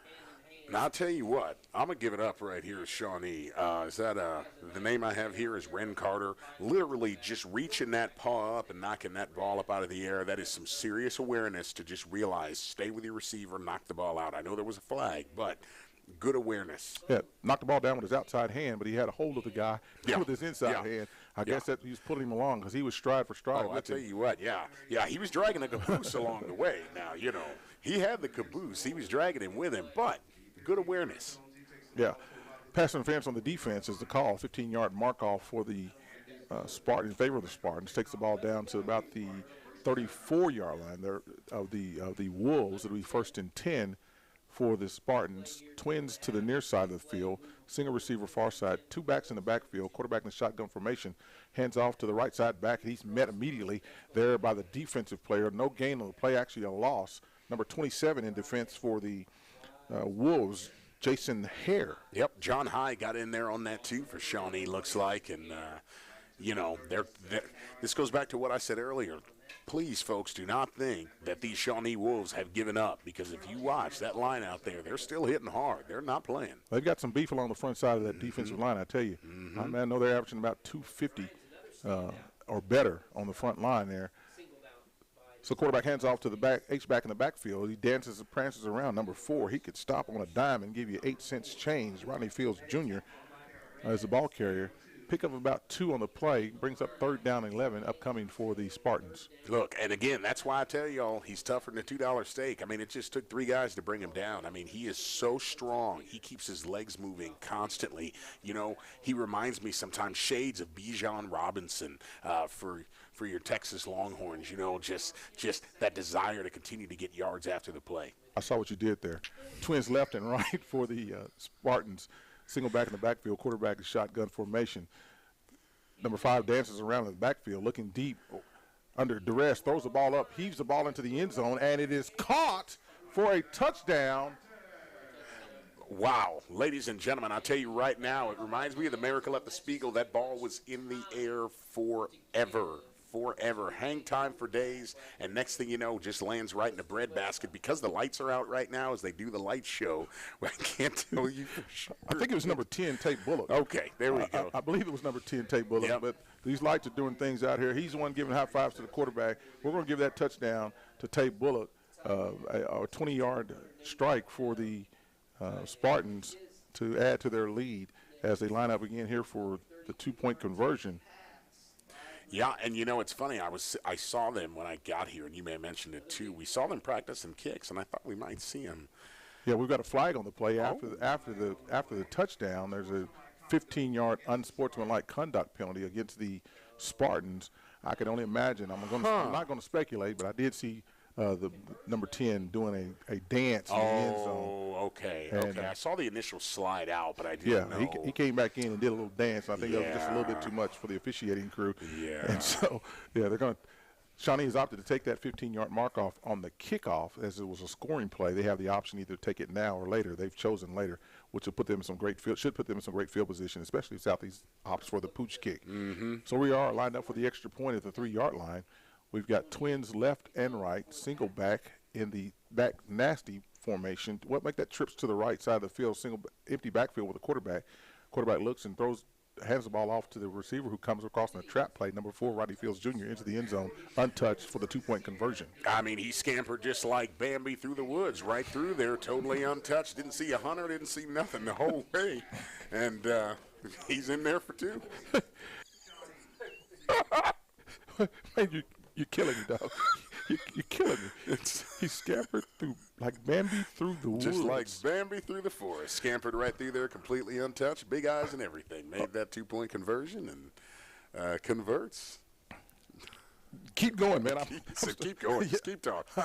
I'm trying to recover from that. Ladies and gentlemen, as we get ready, 8:28 left in this. 8:28 left as we keep going here at our broadcast position. And look, it's senior night, folks. Don't forget, this is a very special night. It is senior night for Southeast. So many of these kids out here that are seniors, you know, this is second to the last game. This is their last home game. I know I said this before. It's kind of like being the Roman gladiator, you know, when you come out for that last time, you've got your manumission, and you know that you're getting to leave. You know, at the same time, you may be on that gridiron for the last time. Not everybody goes to college to play. Not everybody goes to semi-pro, etc. So this is a super, super special night. Absolutely. Apologize for my. Hey. Yeah, you just caught me off guard with that one. I mean, I see you got all those written down. I didn't know which one you were going to pull out. So the 15-yard penalty is marked off, assessed here as Southeast will now kick off from their own 25-yard line. Kicker gets his guys in line, looks to the sideline, and approaches the ball, kicks the ball. Deep kick back to the back here, number 1 of the Wolves. He's still on his feet, looking for room around the left side. Still on his feet, one man to beat. He's at the 30, 35 yard, 25. He's got blockers in front of him. A nice block blown there. He's all the way to the end zone. Touchdown, Wolves, as he makes it into the end zone. The official throws his hands up on the play. However, there are flags that decorate the field. I tell you what, I question if I saw a horse collar there at the end. I tell you what, he just reached out and touched him. Yeah, we've got a series of flags, and the way they're thrown, it looks like we may have a holding penalty here. Oh, something came out as the Shawnee Wolves came off the sideline, but I do know I believe we do have a horse collar. It was a horse collar. Yeah, okay. At the end of the run. I want to tell you, there's so much laundry on the field, I wasn't even sure. Man, I'm seeing pink spots here right now. So stand by. We'll sort all this out with you as the officials are huddling here near the 27-yard line and taking copious amounts of notes here and waiting to present this information to us. Yeah. Let me tell you, though, let's give it up. That was number 1, right? That was Thomas that just fired up the Jets. All the blockers, folks, especially those of you that are watching on YouTube on the All City Sports page, blockers. It's so important to be able to get behind your blockers, catch yourself a good block, and make it downfield. That's exactly what happened there. Shawnee, they just put on a clinic for you. That's how you return. That's how you get it done. Absolutely. He set those blocks up nicely as he did it on his own individual effort to get through that initial pack and then waited on his blockers to materialize as he took the ball down the sideline. And in convoy, they made it into the end zone. We're still waiting the officials' decision here to see what's going on as they've put up 6 temporarily on the board for the Shawnee Wolves at 8 minutes and 12 seconds remaining before halftime. Still awaiting the decision here as to exactly what we're going to do, how we're going to adjudicate this play. I know as an official, they don't ever want to take this much time because it looks like they don't know what they're doing here. But I guarantee with the amount of flags, they're sorting all these things out. Say, okay, do we have a scoring play? When did this occur? When did this occur? And so I imagine we'll mark off multiple penalties because I think the flag on the far side is a dead ball foul. Yeah. There's so many things happening. I think we're about to get the call. Tim Doder gives the information. Unsportsmanlike conduct is a call against Southeast. Dead ball, unsportsmanlike conduct against the Wolves. Dead ball, personal foul with an ejection for Shawnee. Whoa. And so we'll see here, all those fouls were dead ball that were indicated. Okay. And so we're going to have a score and a 15-yard mark-off. Yeah. Down the line. There had to be some extracurriculars going on back there somewhere that we didn't see because an ejection even. Yeah, I didn't see that part from this vantage point, but, like most folks, you go with the ball. Right, exactly. The timing of that flag let me know something did happen post-play. So certainly, we'll have an opportunity to look at that after the night as we replay this thing tonight on the YouTube Sports Channel, All City Sports page. It's amazing where in a play, just in one single play of football, how so many things can happen. There are so many moving parts, folks, especially for the uninitiated, right? Maybe this is a game that maybe you're an aunt, uncle, somebody that doesn't normally watch the game and you're watching. It's amazing how fast the game of football is and how quick things can happen up and down the field. I mean, there can be penalties, again, back at the line of scrimmage, but the play continues to materialize, so you don't notice it. It's just such a fast game. Yes, we said in the officiating world that the kicking game is 20% of the game, but 80% of the problems occur in the kicking game. And so you got to keep your hat on your head And so we've had the, again, the indication here. I don't know, we haven't yet said that the touchdown stands. And so Tim Doter's now walking over to the coaching staff of the Shawnee Wolves to explain to him. He's already been to the near side and explained to the Southeast coach. And now he's going to the other side. And I'm sure some conversation is, how did you pick my guy out of all of that stuff that was going on to throw him out of the game and no one else? You know, I want to show some love to the refs because it's always their fault. It's always their fault. They are literally the easiest people to blame on the field. It's always their fault. They take so much. I'm going to just a quick story right here. My son was just in the playoffs. My son he's about to be 14 years old. He'll soon be a Shawnee Wolf playing football. Santa Fe Wolf. Yeah, that's what I meant. Shoot. Yes, he'll soon be a Santa Fe Wolf. You got it the other way, huh? Yes, he'll soon be a Santa Fe Wolf. But he is currently at Heartland, and he plays there. They were in the playoffs against Mustang the other day. They came up short, but parents actually ran out on the field at some of the calls and tried to charge the refs. And it's amazing what refs put up with. They're so special. They do so much for us because without them, there are no games. Games get canceled because we don't have refs. So thank you to the refs out there for what they put up with. Absolutely. So we've got an indication here. We've got three fouls on the play, two of which will offset, and the third against the Wolves will be assessed on the kickoff with the ejection. So there are three unsportsmanlike penalties on the play, one with an ejection, two offset, will enforce one, as Shawnee now lines up for the two-point conversion after the score. 8 minutes, 12 seconds remaining before halftime. Here's the snap. The runner, number 24, tries to matriculate his way through the middle of the line and gets pulled by one of his players. However, he fails to cross the goal line. Yeah. The two-point conversion is no good. I tell you, the fact that he tried to literally drag him across that line to get that score, I mean, that shows intestinal fortitude right there. Absolutely, and it's totally illegal in high school sports, too. But if you ain't cheating, you ain't trying. Exactly. You know, we had that saying in another part of my world that I used to absolutely do. Absolutely. 8 minutes, 12 seconds remaining before halftime. The score now, the Shawnee Wolves trail the Southeast Spartans 40-6. We'll take a break. You're listening to the High School Game of the Week, sponsored by SSM Health at St. Anthony's and Metro Technology Centers on CBS Sports Radio 105.3 HD1. We'll be back after the break. Minneapolis holds a special place in entrepreneur and designer Houston White's heart. It's where he got his start. So whether it's launching the Get Down Coffee Company or his new Houston White for Target collection, Houston takes immense pride in giving back and inspiring those around him.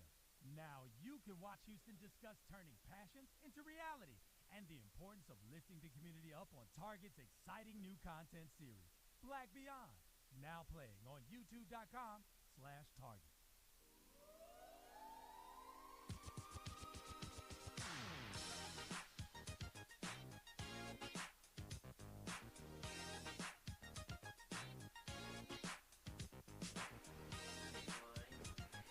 And we're back inside of Taft Stadium here at the press box. Dwayne Doolittle along with Sean Pryor on the call tonight, High School Game of the Week. I want to give a big shout out to our producer back in station, Cameron Buckner, doing a good job of keep making us sound good. Our stream producer, Langston Shirley, our cameraman, Deshaun Birch, along with myself and Sean here on tonight's broadcast. Thank you guys for what you're doing to make us sound like we know what we're talking about.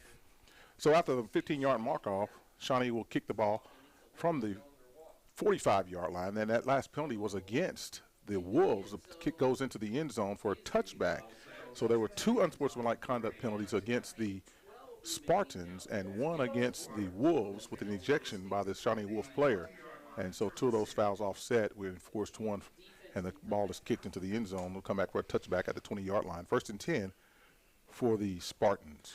And that goes to show you just how hard they're playing. Again, if you just show up and you just look at the score, it doesn't tell the story of how hard these two teams are fighting. I know I say all the time, games are won and lost in the trenches, and folks, these battles down here in the trenches are no joke. I can also tell you that these Shawnee Wolves are just so scrappy.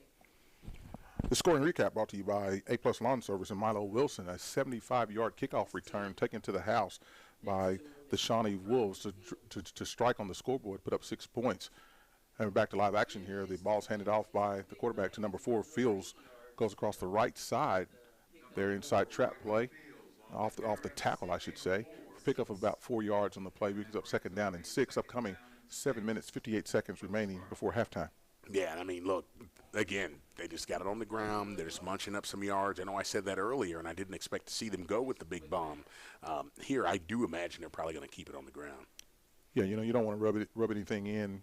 You've been on both sides of this scoring disparity. The quarterback fakes around, pitches the ball out to the right side. It bounces into the Rodney Fields Jr., but the ball was thrown forward. Yeah. And in this instance, a nice pickup by referee Tim Doder there to call that an incomplete pass.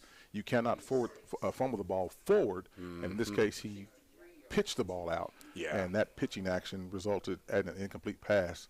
Third down upcoming for the Spartans. So here inside Taft Stadium, 7 minutes, 33 seconds remaining before halftime. Twins left and right, single back, quarterback shotgun formation.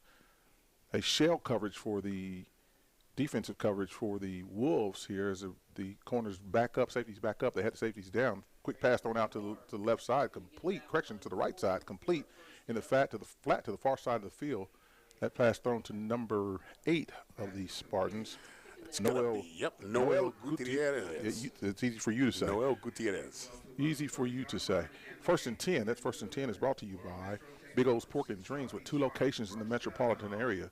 7 minutes and 15 seconds on a running clock here inside of the Taft Stadium after the pickup of the first down.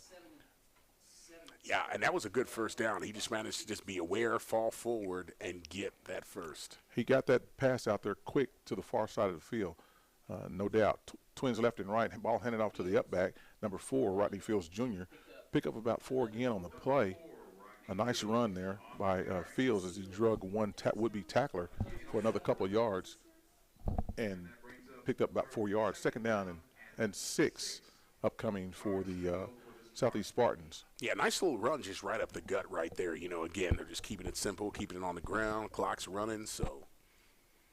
Tonight's officials are sanctioned by the OSSA Secondary Activities Association and presented by the Metro Officials Association. Thank you, officials, for what you do because you make sports official. Back to action here. A bubble screen thrown out to the near side of the field to number 8. He's breaking and shaking tackles, run out of bounds on his own sideline. Number 9 is the recipient, Danian Fields. Yeah, I tell you what, he was managing to shed tacklers just left and right. I mean, you'd have thought that his pants were on fire the way he was just pow, pow, pow, just getting everybody away. So quick, so elusive. He shook those guys off like a bad pitch. There you go. There you go. Absolutely. I tried to get one in on you. Third down and 3 upcoming for the Southeast Spartans. Run out of bounds. Stop clock, 6 minutes and 16 seconds remaining. Twins left and right, single back in the backfield.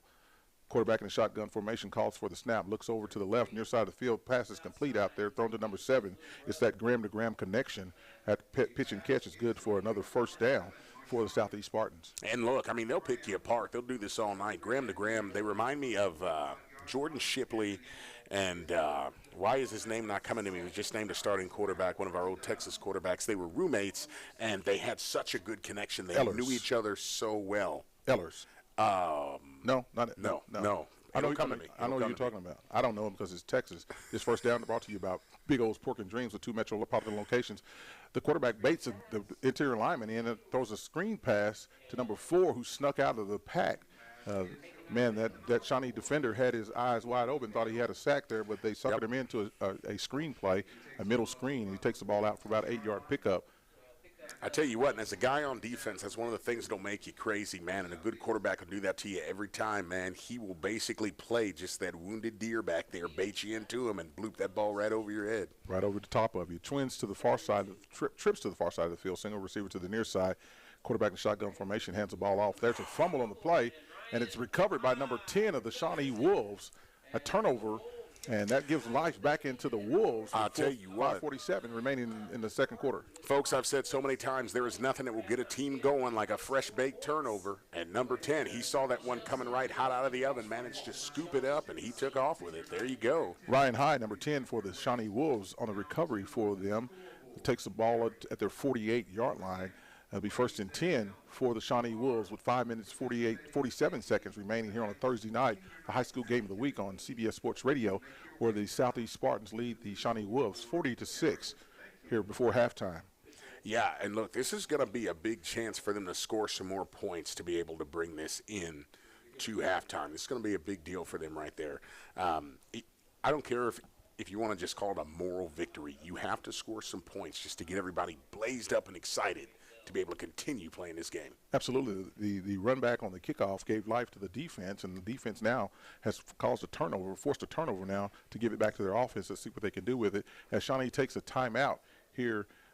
So let's talk about what the Wolves need to do at this point to breathe some life back into themselves before we go into halftime. So the Wolves are going to have to continue to be aggressive. What you just saw right there was a turnover. They're going to have to continue to be disruptive. If they are not disruptive, because look, Southeast, they're feeling themselves right now, right? They're on a run. They're feeling it. Southeast has got to be disruptive. They need to. If I'm the defensive coach for Shawnee, I'm telling them, get hands on a ball, get a helmet on a ball, get something on the ball, break that ball loose. We're going to pick that thing up, and we're going to take it to the house. Absolutely. And for the other side of the ball for Shawnee, I'm saying, hey, do your 1/11th, take care of your part of the game, and things will take care of themselves right there. Mm-hmm. If there's a breakdown, make sure you took care of your part, and we'll have success. So out of the timeout, we're coming back here. It's Shawnee's with the ball at the 48-yard line, trips to the near side of the field. They're moving left to right on your radio. Single back sends a man in motion across the face of the quarterback. There's some confusion as the quarterback runs into the running back, and he's slung down for a loss on the play back near the 50-yard line, a loss of 2 on that play. Yeah, he was absolutely slung down. Looked like that was one, I think it may have been Anthony Arnold for Southeast that literally had him by the jersey, slung him down. If you remember, as part of my keys to the game, I made mention that there was trouble with the exchange for Shawnee. I saw it in the Lawton Eisenhower game. You saw it materialize. It showed its ugly head right there. Just a little bit of confusion as they're coming off of what play, what's going on, and that's something that they have to iron out. That transition has got to be seamless. That's a killer lose yards coming out of a timeout that you had to take early into the possession. There's an official's timeout on the field now as another player for the Spartans is sent to the sideline. I can see his knees. I know exactly why they sent him off for the equipment violation. You know, in high school, these kids see at other levels the knees uncovered. Yep. NFHS rules said if you're out here, your knees got to be covered. And some of these players will say it slows them down, but it really doesn't. It protects their knees for later on in life. A little razzle-dazzle, number 20, the ball carrier, gets the ball off a quick pitch from the quarterback on a misdirection play. He's drugged down out or near the inside of the 40-yard line at about the 38, 39-yard line, waiting for the chain to reset as the official sets the ball, gives the indication to the referee that it is a first down. The line to gain is made. The runner ran out of bounds. Should be a stop clock with here 44 minutes and 35 seconds remaining on a running clock. 1st and 10 for the Shawnee Wolves. Yeah, it looked like that was Dietrich Beavers on that carry right there. And I mean, that was just nicely done, found the edge, grabbed up that first down, and that's what they're going to have to keep doing right there. This is one of those deals where you're like a lumberjack. You're just chopping the wood. Just keep on just chipping away at it here. Yeah, one thing you can trick up defense of if you send the ball in a different direction after they got the pursuit coming one way. That'll slow them down real quick. Hand it off to the running back up the middle. Minimal gain, if any, on the play. He's met and driven back towards his own end zone by a host of Spartans. Yeah, there. a literal herd of Spartans just came thundering down right there, managed to take him down, I tell you. And you can tell that the Spartans, that they're excited and they're feeling it here tonight on this senior night. Absolutely. Starters still in on both sides of the ball. I'm sure some of these younger guys are chopping the bit, thinking they're going to get to play some football in the second half, especially for Southeast. And we're back to second down. Twins left and right. Quarterback calls for the snap, throws the ball out to his left side. He's got a receiver there. He's caught the ball and across the 40-yard line, 35-yard line, pushed out of bounds inside the 35-yard line at or near the 34-yard line. It'll be third down upcoming and about 4 yards to go. Yeah, solo Dadian Fields, he managed to get in there on the stop. We saw 2 different Spartans, but they were kind of in a flying motion there. But, just managed to shove him out there on the sideline and put a stop to it. 3 minutes, 24 seconds remaining before halftime. Third down upcoming for the Wolves. Call it third down, a short 7, long 6.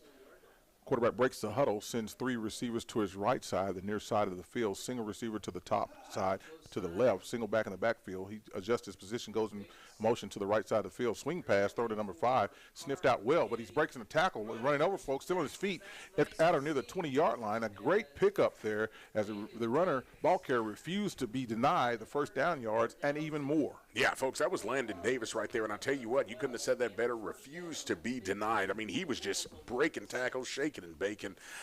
That right there, that is the key to it, folks. keep your legs moving, continue churning upfield. He just put on a clinic on that right there. I think the trending thing now is good knees, good knees. Yep. He definitely had good knees on that. Ball marked dead at the 20-yard line. First and 10 for the Wolves upcoming. Twins left and right as they're putting together a string of first downs here. Fake the pitch, coming around the right side. Quarterback calls his own number.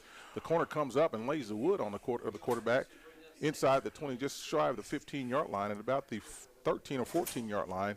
It'll be second down upcoming for the Wolves with 2 minutes and 55 seconds remaining before halftime. Number 9, LaDainian Fields with shades of Megatron as he transforms and literally chops him down on the edge of the field there. Nice technique by the defender. He came in and got his feet set under and launched himself into the quarterback and said, hello, how do you do there? I think that quarterback's going to be a little slower going around that edge next time. Guarantee. Twins left and right, single back in the backfield. Quarterback calls for the ball. Shotgun formation, looks to his left, took to his right, throws a quick pass out over the head of his intended receiver, number 5. Yeah, look here, man. There was so much pressure in his face. The fact that he managed to get that ball off was something special. He had a host of black jerseys speeding toward him, so it was a very good call to just get that ball out as quick as he could. Well advised to throw it away over the head of number 5, Landon Davis, the intended receiver. Will bring up third down and about 7 yards to go for the Wolves here with 2 minutes and 24 seconds remaining before halftime on a stopped clock. 15 seconds on the play clock as the Wolves break the huddle, realigning and positioning themselves. Looks like it's going to go trips to the far side of the field. Make that quads to the far side of the field. Single receiver to the near side. A little trickeration here as the Southeast looks like they didn't have enough people in coverage there. But the pass was incomplete, intended for number 4 of the Wolves, Jalen Wicks. Absolute confusion right there. I could kind of tell, and I think that they just wanted to get that ball off. They had enough guys down there to have a blocker and just try to force their way into the end zone. It looked like that play was rushed by Shawnee, and they just couldn't get it to materialize. Absolutely. Broke the huddle a little late to get all that set up. Yep. The timeout call on the play. This will be the third and final timeout for Shawnee for the first half. 2 minutes, 21 seconds remaining before halftime. We'll take this break with them. You're listening to the High School Game of the Week, sponsored by SSM Health at St. Anthony's and Metro Technology Centers, only on CBS Sports Radio 105.3 HD1. We'll be back after this message. Minneapolis holds a special place in entrepreneur and designer Houston White's heart. It's where he got his start. So whether it's launching the Get Down Coffee Company or his new Houston White for Target collection, Houston takes immense pride in giving back and inspiring those around him. Now you can watch Houston discuss turning passions into reality and the importance of lifting the community up on Target's exciting new content series, Black Beyond, now playing on youtube.com/Target.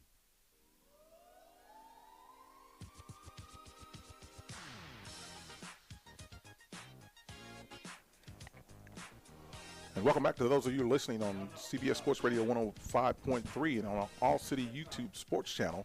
All City YouTube Sports Channel. We thank you for joining in tonight. Dwayne Doolittle sitting in for Jay Swick, along with my main man, Sean, who's got jokes like unbelievable.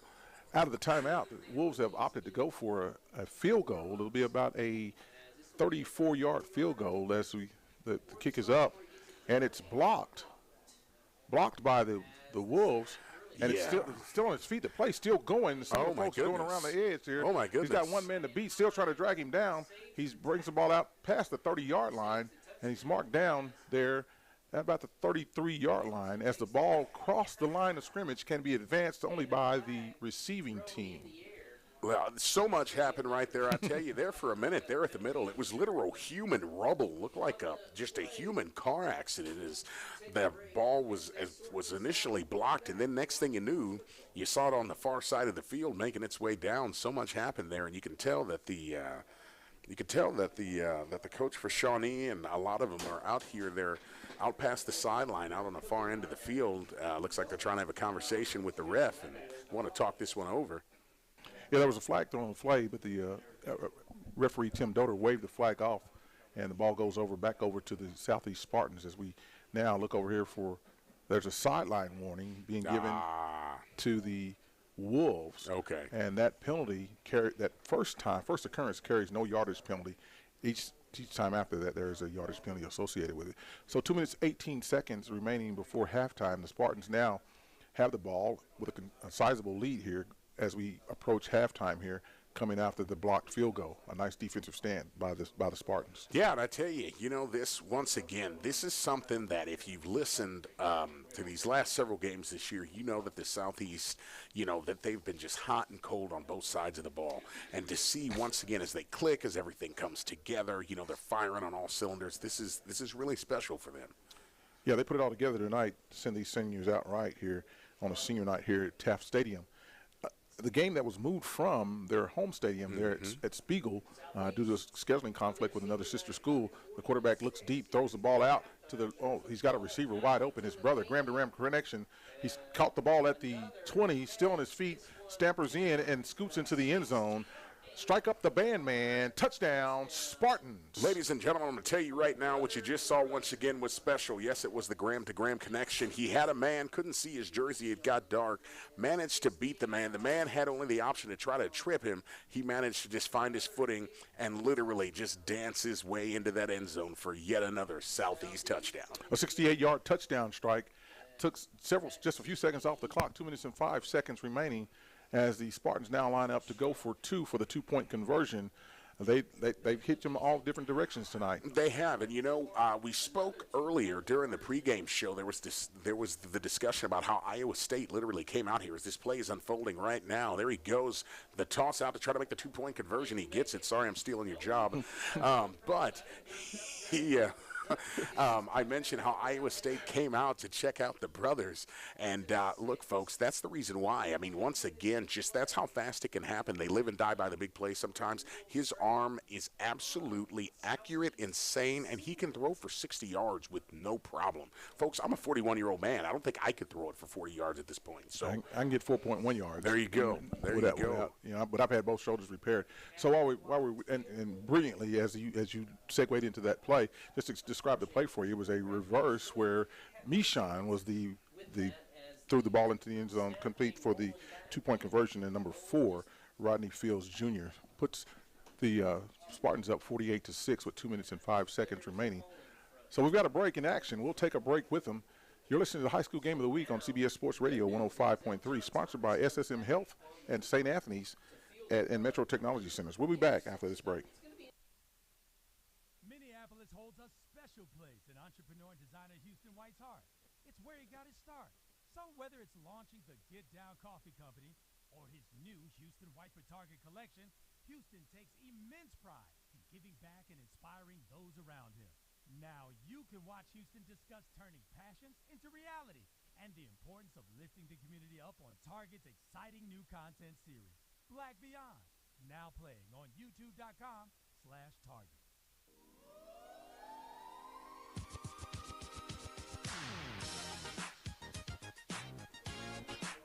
Welcome back inside the broadcast booth here at CBS Sports Radio 105.3 at HD1.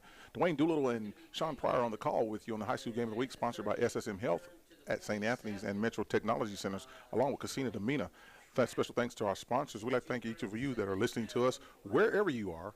Sean, you just mentioned you got a text from Florida. Yeah. I had somebody, they just shot me a text. Looks like we have a player down, too. Southeast player is down on the ground. But, I got a text from somebody from one of our sales managers who, Clint, was just saying, hey, man, this is amazing. This sounds great. I appreciate the love. He didn't know you had that talent. Yeah, right? He probably hears you talk a lot, but now you put it to good use, huh? Yeah, for real. And, that's one of the things, that's the power of radio, too, how special it is that, people can hear us, other states, other cities, so many different places where they listen in.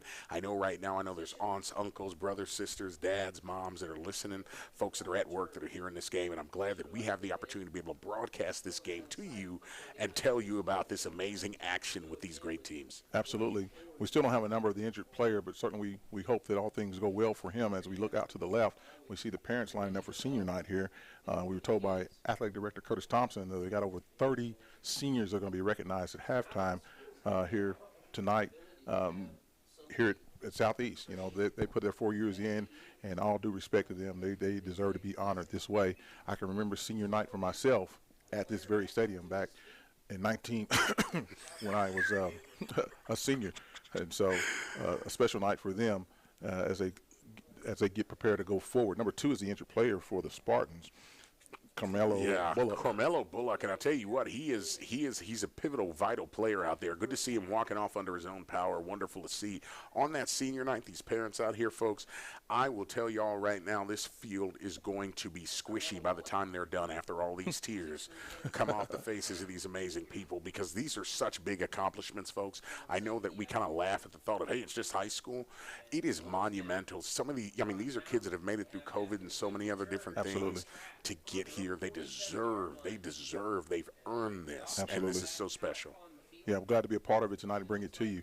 As we prepare for live action, Shawnee's ball 1st and 10 at the 47-yard line. Trips to the near side of the field, twins to the far side, empty backfield for the quarterback. A fumble snap, the quarterback falls on it. He wasn't ready. Absolutely was not ready for that snap. And again, I saw that again earlier in another game. I don't remember if it was Bishop or who it was. The exact same thing happened. He was not ready for that snap, and he just literally, it hit him in the hands and fell harmlessly down to the ground. Yeah, so that's going to back him up about 5 yards. 2nd down and about 15 upcoming on the running clock with 1 minute and 36 seconds. Same look, same formation, empty backfield. Quarterback in the backfield all alone.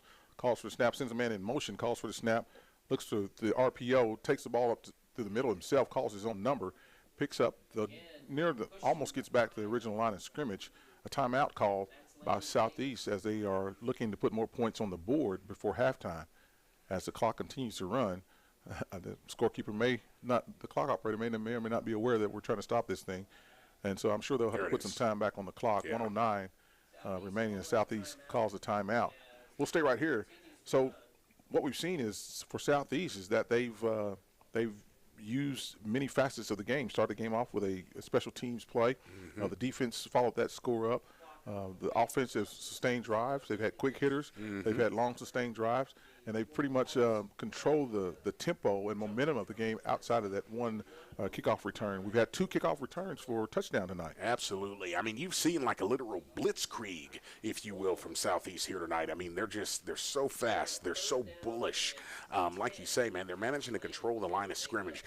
Don't get me wrong, that's not without some serious pushback, but they're winning those battles up front. They're winning those battles, those DBs versus those receivers. You know, I mean, they're getting in there and they're getting it done. That's what they look to come into. That's what Matt Lane said that he wanted to do here tonight, and it looks like he's managed to execute his plan fully here in this first half. So after some miscues in previous games, they've taken it on the chin here in district play. They've finally righted the ship, if you will, and have gotten things clicking and going their way. We've seen glimpses of this in other games, but they're managing to put it all together tonight on a team in Shawnee that's quite arguably hasn't won a game this year. Right. And again, I keep saying they're so scrappy. Do not overlook this team. Do not. Absolutely. Out of the timeout, the ball's handed off to number 5 of the. Yeah, Landon Davis there on the carry. Yeah, Landon's been in defensive mode. He's been in offensive mode. Again, the Spartans appears as though the Spartans are going to take a timeout to preserve and conserve some time. I only hope that this is done so that if in fact they do score, that we won't see any more of the starters. Yeah, that's kind of what I was thinking, is that they must have that thought process to take out the starters after the fact, because being up so high, I'm pretty surprised, but guess we'll see. Yeah, time will only reveal. I mean, that's a song, one of my favorite songs. Time will reveal here. Matt Lane is a tactician, and Lord knows he's a heck of a baker, and he will bake something up for that offense when it's their turn to try to make something happen. So. Absolutely. So we'll stand by and see what happens as we go forward. Halftime is going to be brought to you by Langston University. If you've ever considered becoming a nurse or a physical therapist, you should enroll today at Langston University. LU is one of the leading state universities in producing nurses and physical therapists. Learn more by going to langston.edu. So that halftime will be sponsored by them. We certainly look forward to talking about what we've seen and what we expect to see in the second half. Absolutely, yeah. I mean, this game, we've seen a lot of action. We've seen a lot of crazy penalties. We've seen some big runs, big scores. This game has not been without action and light shows. So in response to Southeast taking timeouts, Shawnee leaves their offense on the field. We've got multiple running backs again in the backfield. The ball is fumbled as they had the heavy package in, failed to make the line to gain. The ball was recovered at the 49-yard line of the Wolves by the Spartans. It'll be 1st and 10 Spartans. Yeah, and I know I've talked about this again past games. If you've listened, you've heard me say, hey, you know, sometimes that jumbo package is great to have for that push to be able to try to pull that off. You could tell that's what they were going for there. Again, it looked like it was a problem with the exchange. Again, that exchange has been killer for them in previous games, and still here, they're still trying to iron it out. I'll also say this. I've said in previous games where scores are kind of high like this, it's so important that both sides that you view this as a time to almost practice. Pull everything out, man. You can put in your JV, you can bust open the playbook, and you get an in-game opportunity to really hit some of those plays. Number 5, Michael Graham Jr. in at quarterback. LaDainian Fields in the backfield with him, twins left and right. Quarterback drops back to a deep drop back, rolls out to his right, throws the ball back across his body, across the field. It's caught there by number 10. He's caught the ball at the 30-yard line, still looking for a block. He's got one block around the edge. He's at the 20, the 15, the 10. He dances around still on his feet, got a man dragging him down at the 10-yard line, and he's brought down there. Ladies and gentlemen, I tell you what, I am looking at 1, 2, 3, 4, 5 white jerseys that he had managed to juke away from, if not for someone literally grabbing a hold of his ankle like the troll from under the bridge and not letting him go. He was going to sniff his way into that end zone. Nice job, Shawnee, on the stop. He had 6 on his mind, but he was denied there. Quarterback takes the ball and spikes it to stop the clock. There's a flag on the play as Michael Graham Jr. is wincing in pain as he runs back towards the middle field. I know we're going to have an unnecessary roughness penalty, a personal foul, I would only imagine, as the spike was administered by the quarterback. Yeah, I'm not real sure where he took a lick at, but he definitely surely seems to be a little worse for the wear on that one. Preliminary indication is personal foul against the Wolves. It'll take it half the distance to the goal. Should put the ball around the 6-yard line. It will be 1st and goal for them at that point. No, 1st and 10. They can still make the line of game as we don't reset the chains on that penalty. It's not an automatic first down in high school. Yeah, and I tell you, I guess Southeast is determined to hang a half 100 before they take this into the locker room. Well, they're 6 yards away from pay dirt. Yeah. And I guess we will count the down. It's 2nd down and 4 from the 6-yard line. Twins trips to the far side of the field. Quarterback drops back, looks and throws the ball to the near side of the field, shakes off a blocker. He's got this 1 foot down. Officials conferred. Yeah. Touchdown. That was it. I'll tell you what. I questioned it there for a second if he managed to get those toes and heel in the back, but he sure did. Hey, great awareness, high football IQ to just know where you're at on the field at all times, know where you need to get your feet down and take care of it. That's great recognition by back judge Trent Stanton. And a flag. And Will Forkiller, as we've got flags on the field post-touchdown. I imagine somebody did or said something that they should not have done or said. As things have gotten a little chippy tonight. We've had several unsporting-like conduct penalties thrown here tonight. Let's see what the Tim Doder tells us about this flag. I see Matt Lane giving a speech to several of his players out there.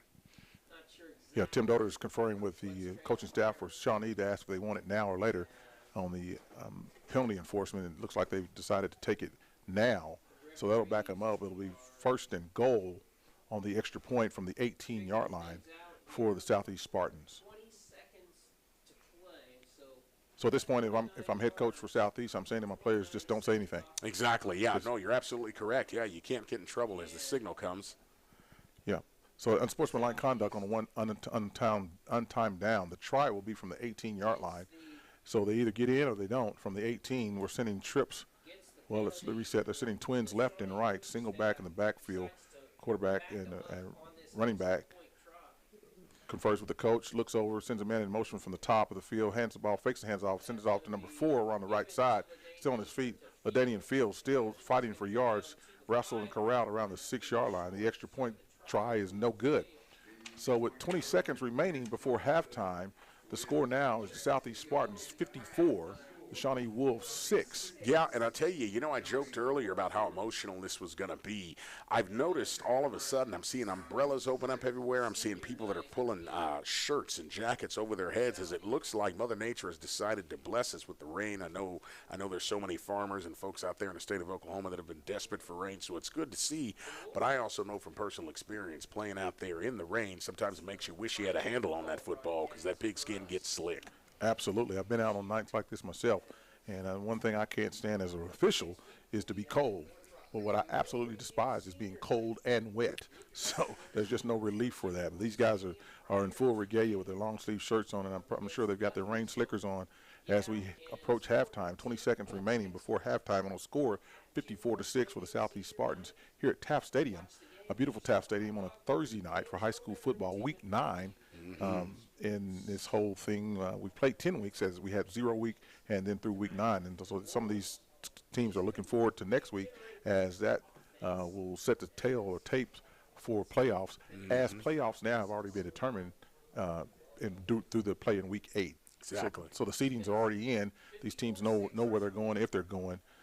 Pooch kick that's muffed at the 40-yard line, picked up by number 20 of the Wolves, still advancing the ball. However, I believe the fair catch signal was given by the intended receiver, and once a fair catch signal has been rendered, no one on the offensive side can advance the football. Didn't we see something with that with TCU and someone else, or was it OSU? No, it was OSU. It was in one of their games, high football IQ on a kickoff there with, something like that. Yeah, so we got 16 ticks on the clock before halftime. We'll break it down in a halftime report sponsored by Langston University. We'll break down and recap the first half of play as we overlook these ceremonies for the senior night activities here at Taft Stadium for Southeast High School. 16 seconds remaining in the Southeast. As Shawnee comes out sends their offensive unit out as the defense gets set. Looks like they're sending folks back deep here for the Spartans as the safety is retreating now about 15, 17 yards off the ball. Quarterback shotgun formation, twins left and right, sends a man from the bottom in formation. In motion, number 5, Landon, hands off the ball going up the middle. Pick up a few yards on the play, about 7 yards, as we tick down to halftime. Yeah, they're going to just let that one run out. I tell you what, real hard yards there by Landon Davis, though, for the Shawnee Wolves. Nice, strong run to take back with you back to the locker room. Yeah, Landon is still he's a senior, so he's leaving it all out on the field for his team. So we've reached halftime here at Taft Stadium tonight, where the Shawnee Wolves trail the Southeast Spartans 54-6. You're listening to the High School Game of the Week. We're going to take a break. We'll be back. High School Game of the Week is sponsored by SSM Health at St. Anthony's and Metro Technology Centers. You're listening on CBS Sports Radio 105.3 HD1. We'll be back after a break. Ew. Stuck in a cycle of rewashing your clothes? Because you can't remove tough laundry odor? When detergent by itself can't cut it, use new Downy Rinse and Refresh. With a breakthrough odor-removing formula, it removes odors in 1 wash, better than the leading value detergent in 3 washes, keeping all your laundry fresh. Now you can break the cycle of rewashing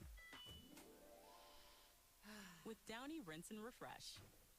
While other lots are looking dry, with limited supply and prices marked way too high, Boomer Kia has loads of cars in stock, all without the sticker shock. Folks, for the past year, every dealer has fought for inventory, but now Boomer Kia has more cars than we know what to do with, and they need to go. So we're doing whatever it takes to get you out of your old ride and into a brand new Kia. And you know it, with zip, zero zilch, that's absolutely zero money down and zero payments for up to 3 months. That's a brand new Kia with zero money down and zero payments until January 2023. Do you feel like you're stuck in your loan? Boomer Kia wants to get you out of your current ride, even if you owe up to $8,000 more than it's worth. Are you unsure about your credit? Forget about it. Just go to boomerkia.com and click the iPrecheck button, where you can get pre-approved in less than 60 seconds, all without hurting your credit. I'm James Wade, General Manager at Boomer Kia, and if you don't get the deal you want, don't leave. Ask for me. With approved credit, 3 months deferred payments by dealer. Interest accrues date of sale, plus tax, tag, and license. Expires 11/5/22. Every team knows that the two-point play can be a winning move. That's why State Farm agent Chuck Davis and his team are here to help you go for 2 by combining your home and auto insurance. It's a great call that saves you time and money. So go for the win and score savings by combining your home and auto. It's just another way we are here to help life go right. Call State Farm agent Chuck Davis at 378-8008 today. Hey, I'm about enjoying the good things in life, success, family, legacy. But y'all know too well that you cannot have any other good thing if you don't have your health. Did you know that black men are 2 times more likely to die from prostate cancer than most other men? In fact, 1 in 6 black men will get prostate cancer in their lifetime. That's why it's important that we talk with our friends, talk with our family, and talk with our doctors about getting screened starting in our early 40s. When it comes to prostate health, We got to talk that talk to make sure that we're here tomorrow to enjoy what we built today. And listen, there are misconceptions out there about getting screened. So you do realize that it can start with a simple blood test, and sometimes that's all it takes to catch an early sign. So get the facts, talk that talk, and protect your prostate health by visiting talkthattalkpc.com to get started. Paid for by Janssen Biotech Incorporated. Minneapolis holds a special place in entrepreneur and designer Houston White's heart. It's where he got his start. So whether it's launching the Get Down Coffee Company or his new Houston White for Target collection, Houston takes immense pride in giving back and inspiring those around him. Now you can watch Houston discuss turning passions into reality and the importance of lifting the community up on Target's exciting new content series, Black Beyond, now playing on youtube.com/Target. Big O's Pork and Dreams has 2 locations to serve you. They're now open in Midwest City and still in their Edmond location. Big O's Pork and Dreams feature a menu with your favorite meats, briskets, ribs, pulled pork, chicken, hot links, and more. Big O's has their signature loaded smoked potato with the famous fat butt, also known as the Big Nasty. It's a loaded tater with a spare rib on top. Try Big O's loaded steak fries and barbecue pizza. Big O's Pork and Dreams has 2 locations in the metro. In Midwest City, 6003 Southeast 15th, and in Edmond, 285 South Santa Fe Avenue. And both dining rooms have active pure technology to reduce over 99.9% bacteria, viruses, and more. And that's air you can trust. Open Tuesday through Thursday, 11 a.m. until 9 p.m. and Friday and Saturdays, 11 a.m. until the meat runs out. Big O's Pork and Dreams has 2 locations, Midwest City and Edmond. Come get you one of these taters. Living large is all about being authentic. Authentic is who you are, what you say, and how you treat others. Magnum large size condoms give you the confidence to be bold. Be yourself and play it cool with the trusted protection of top quality. Now is the time to stand out. Be you and be part of the gold standard, accept no substitute. Magnum large size condoms. Live large. Look for Magnum condoms wherever condoms are sold. Hey, Oklahoma! Get ready for some more high school football here in the state of Oklahoma. It's our high school game of the week. And this week, we've got 2 of them. That's right, 2 of them. This Thursday night, October 27th, it's the Shawnee Wolves taking on the Southeast Spartans of Oklahoma City, live from Spiegel Stadium. Then on Friday, October 28th, it's the Weatherford Eagles against the John Marshall Bears, live from Taft Stadium. Pre-game show starts at 6:45 p.m., kickoffs at 7 o'clock. Listen live on CBS Sports Radio 105.3 FM, or watch the game live on the All City Sports YouTube page. It's a double dose of the high school game of the week. This Thursday and Friday night. Sponsored by SSM Health at St. Anthony, Metro Technology Centers, Big O's Pork and Dreams Barbecue, and Super Prep on Instagram. We are live in local sports on CBS Sports Radio 105.3 FM, HD1.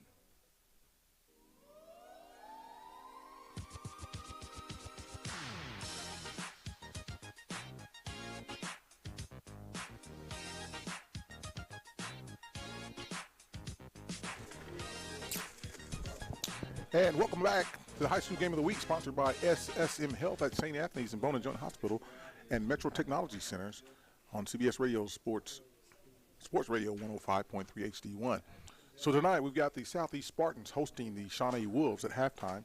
The score is Southeast 54, the Wolves of Shawnee 6. Been a pretty competitive game, Sean, to this point. We've seen pretty much scores in just about every way you could possibly do.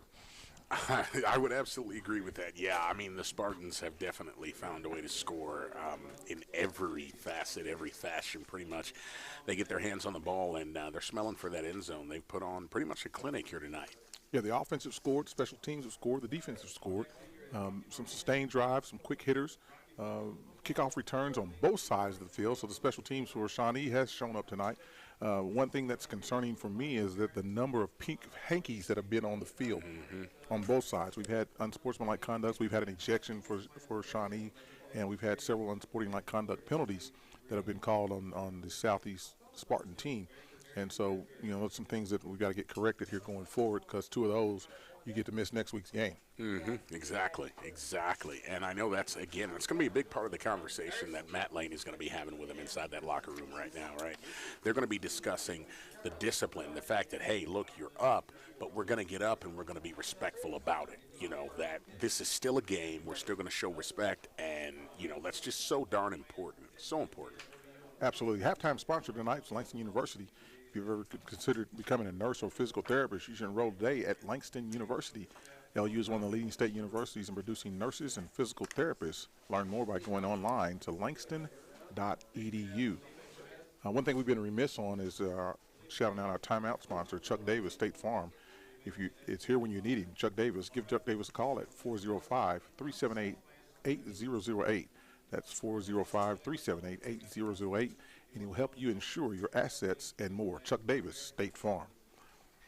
So, as we overlook the field here, there are several parents out here. As we were told earlier, that there are over 30 honorees for senior night tonight here, from football, cheer, soccer, band, you name it.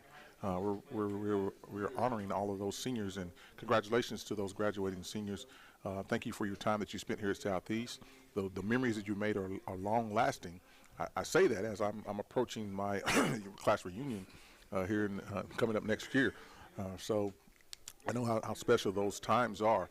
Another thing we're recognizing here for Southeast is the Student of the Week is senior Amy Rodriguez. She was nominated for being very smart, hardworking, responsible, respectful, always a good friend. She's also on the soccer team here. And so she's one of the seniors that we're recognizing here tonight as well. We're also recognizing the Southeast High School Teacher of the Week, which is Josiah Mitchell. He teaches physical science and AP environmental science. He attended high school at Howe High School in Howe, Oklahoma, attended Northeast Oklahoma State University. He's in his 3rd year of teaching. He's the head baseball coach and the assistant softball coach. So he's a well-rounded individual, pretty smart out there. That's the one you should talk to if you're having trouble and need some tutoring. So congratulations to those 2 individuals, the high school, the Student of the Week and the Teacher of the Week here at Southeast High School. So as we look at the other side of the field, Sean, if you're in the locker room as a Shawnee Wolf, what are you saying to your team? I want to be honest with you. If I'm the coach of the Shawnee Wolves right now, literally the speech that I'm giving them is one that I've heard many times. I wish I could remember where it emanates from, where it comes from, but I don't know the original person. But literally, I'm just going to read this to you. All I ever knew was effort. Effort is going to get you seen on tape. Effort is going to get you what gets you noticed if you want to go to the league. Effort is going to be what one day takes care of your mom, your dad, whoever it is, your kids. Effort. It's going to be that individual effort that makes a difference. The score, I say all the time, the score is not going to change. No matter how much you stare at the score, it's not going to change. But if you put out your individual effort, folks, the eye in the sky never lies. That film of you being quick to the ball, that film to you keeping your legs churning, that film that shows that's what I'm telling Shawnee right now. If I'm the Shawnee coach, and I'm reminding everybody to give 110% no matter what that score says. That's well said, man. The true test of character is not where you sit or stand when things are going well, but what do you do when all the world is going crazy around you? I need a copy of that. I need to send that to my son, who's playing all overseas in Japan. I need more effort out of you, especially if you got me waking up at 3 o'clock in the morning to watch you play. So it's almost a tale of 2 teams here. One team is indicative of their record. You know, they come in with 0 wins, but they're not lacking that effort. Right. And some players, you know, some all gave some, but some gave all here on tonight. For there are a few standout players there. The defense for Southeast is just swarming all over the place for them, and causing a lot of havoc in the backfield for the Wolves. And so haven't been able to get much going on the offensive side. However, their defense it's hanging in there.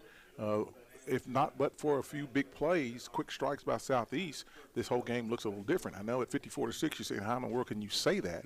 But as I'm sitting here watching this thing unfold, they've been in the game and had some stops, critical stops, for a short minimal game, they've somewhat curtailed Fields, but the Graham to Graham connection is alive and well. Yeah. And if not for a few defensive breakdowns, that point we could be looking at a total different game. It's interesting that you say that, because I know we're just going to kick back to the keys to the game. And again, and me watching tape, I started watching tape on Shawnee last Sunday is when I start, right? Because I get ready early when I watch.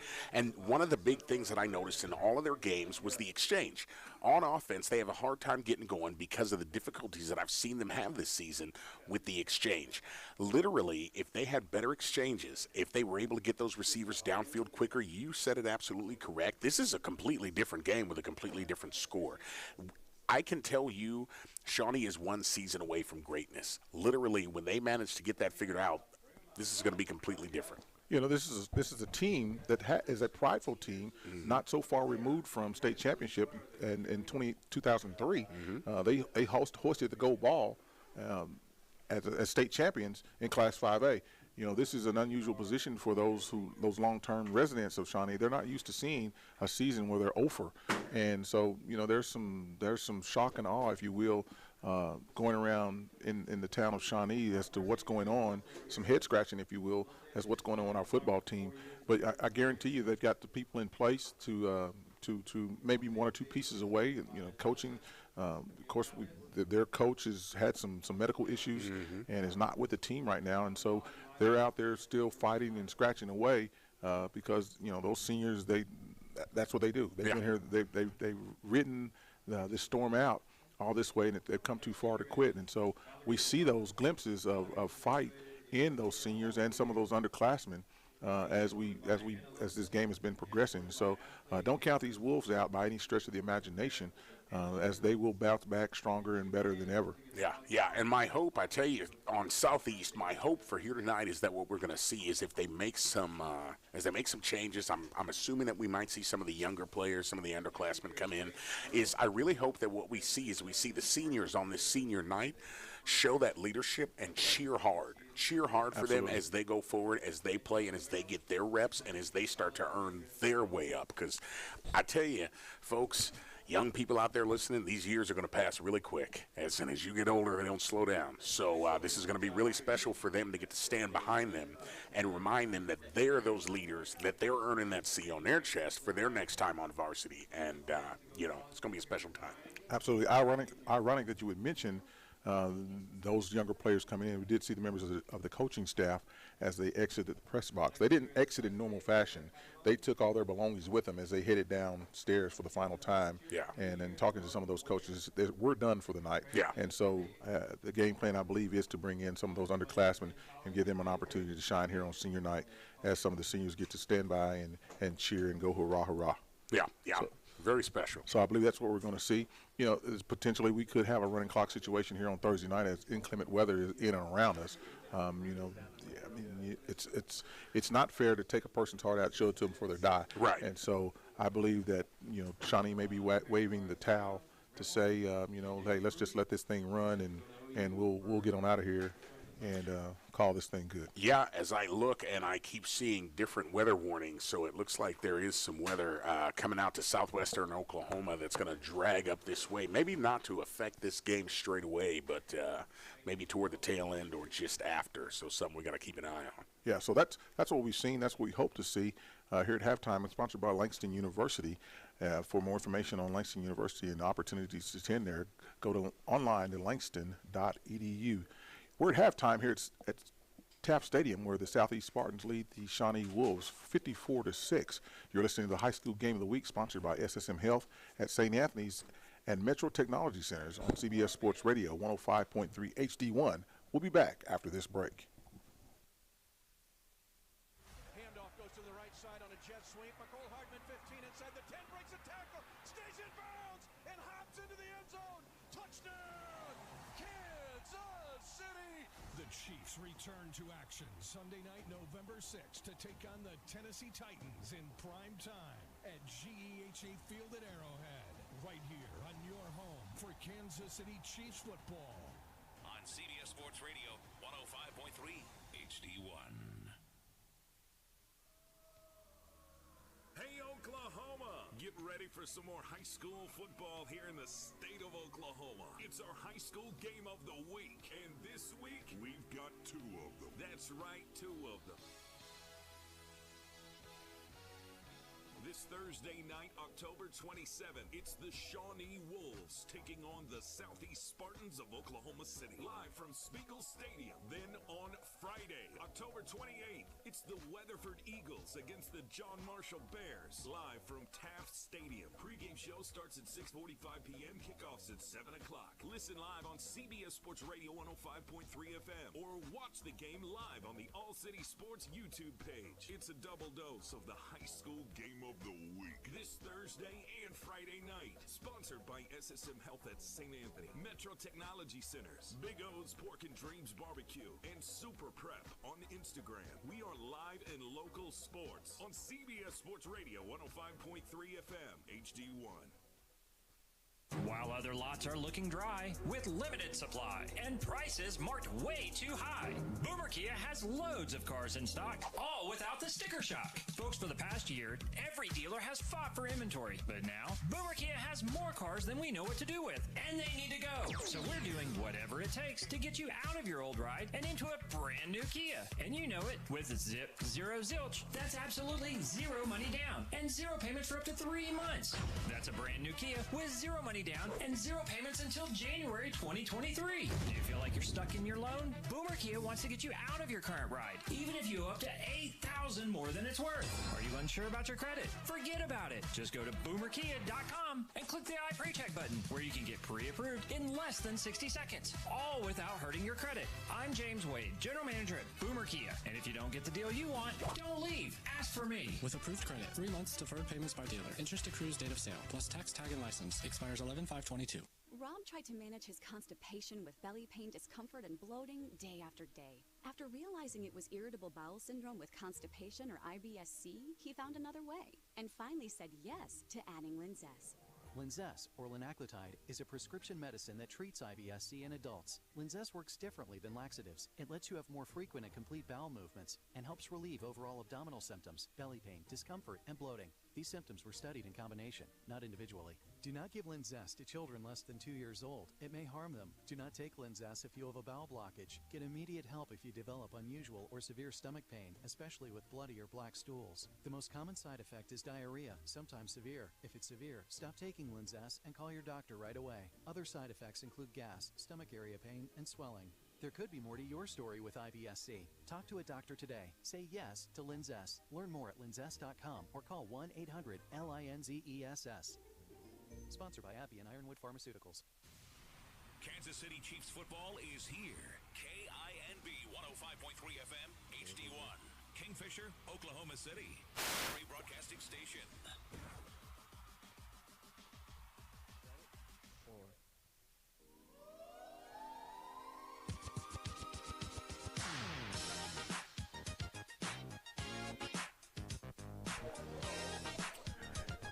Welcome back inside the broadcast booth here on a CBS Sports Radio 105.3 HD1 on the High School Game of the Week, sponsored by SSM Health at St. Anthony's and Metro Technology Centers. Dwayne Doolittle along with Sean Pryor.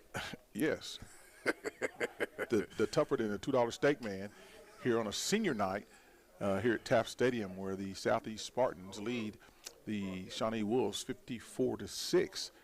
So we were talking about the keys to the game. As we come back, we see both teams now are preparing for the pregame or warm-up period, the mandatory three-minute warm-up period, going into preparing for the second half. In talking with the coaching staff here at Southeast, we are under the impression that the starters will not see the field for the second half of play here as we go forward. So we'll see what happens with that. We'd like to thank our timeout sponsor, Langston University. If you're interested in becoming a nurse or physical therapist, you should enroll today at Langston University. LU is one of the leading state universities in producing nurses and physical therapists. Learn more by going online to langston.edu. Yeah, hey, and let's also toss a quick thanks to Chuck Davis State Farm. You know, he's here when you need him. Give Chuck Davis a call at 405-378-8008. That's 378-8008, and he will help you insure your assets and more. I'd like to thank all our sponsors tonight. for their support of high school athletics on CBS Sports Radio 105.3.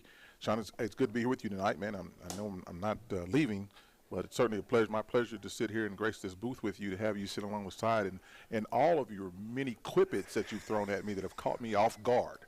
Yeah, that is, that's something that I think that I have enjoyed in all the years of broadcasting is it's just all the random quips that nobody ever expects. And believe it or not, you know where that comes from? I used to be a wrestling announcer. I used to be a color commentator for wrestling, and it keeps you quick and on your toes. So absolutely, you're like the cross-eyed discus squirrel. You're not going to set any records, but you're going to keep the crowd on its toes. There you go. I thought I was quick-witted, Manny, but you stumped me tonight. With a name like Doolittle, you got to either have a joke or be ready to fight. So, speaking of fight, the Shawnee Wolves are back out, and they have not given up, folks. And so we expect them to mount up and bring their best 11 back out here on the field to start the second half. If we got another 24 minutes remaining here at the Southeast Stadium. The Shawnee fans are still in the stands. Oh, yeah. So they're here supporting the Wolf faithful. They have not given up on their team. And so they deserve the support, and they're actually showing it to them. The fact that these folks made this trip up from Shawnee here on a night when their team has not won shows you the love and the faithfulness that these fans have. Although the majority of those are going to be parents. Oh, yeah, absolutely. And look, they're going to stand by them no matter what, and it's beautiful. Real quick, just a couple of fast scores. Bixby is beating up on Moore 43-0. Elgin is playing MacArthur with MacArthur on top 10-6. And we're seeing trying to go down here. Jones is playing Kellyville with Jones besting him right now in the second quarter, 14-7. Collinsville versus Edison in the third quarter with Collinsville up 35-14. That game also live. Putnam City West High School versus Grant with Putnam City in the third quarter up 61-0. Scores from around the state. In Class 5A, there's no doubt about it. Class 5A is tough. It's a tough district. It's a tough class. It is. Broken down into 4 districts. Needless to say, from top to bottom, some of the best football is played. We made the observation earlier that for the first times that I can remember that all 3 of the Mid-Dale schools are in Class 5A fighting each other. You got Carl Albert, Midwest City, and Dale City, all vying for a 5A state championship out of the same school district. That is something that I've never seen in all my years of being associated with high school athletics. And so that just shows you just how tough Class 5A is. So we're going to wrap up halftime here at 12 minutes. As the teams come out now for preparation for the kickoff. We'll take a break and bring you back on the other side for the kickoff. You're listening to the High School Game of the Week, sponsored by SSM Health at St. Anthony's and Metro Technology Centers, only on CBS Sports Radio 105.3 HD1. We'll be back after the short break.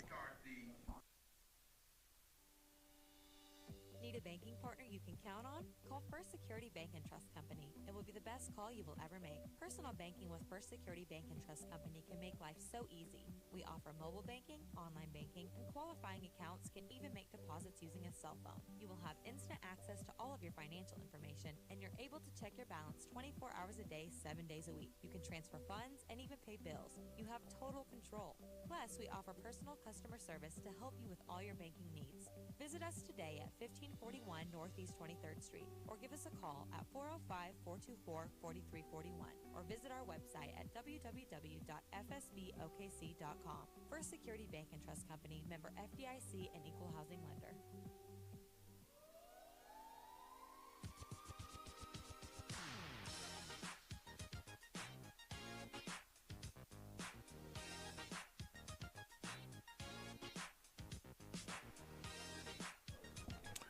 Welcome back again to Taft Stadium on Thursday night, High School Game of the Week, sponsored by SSM Health and Metro Technology Centers. While we're away, the kickoff was we've already had the kickoff. Southeast kicked off a pooch kick to the Shawnee Wolves. As I look out now in the lights, I can see that the rain is falling here.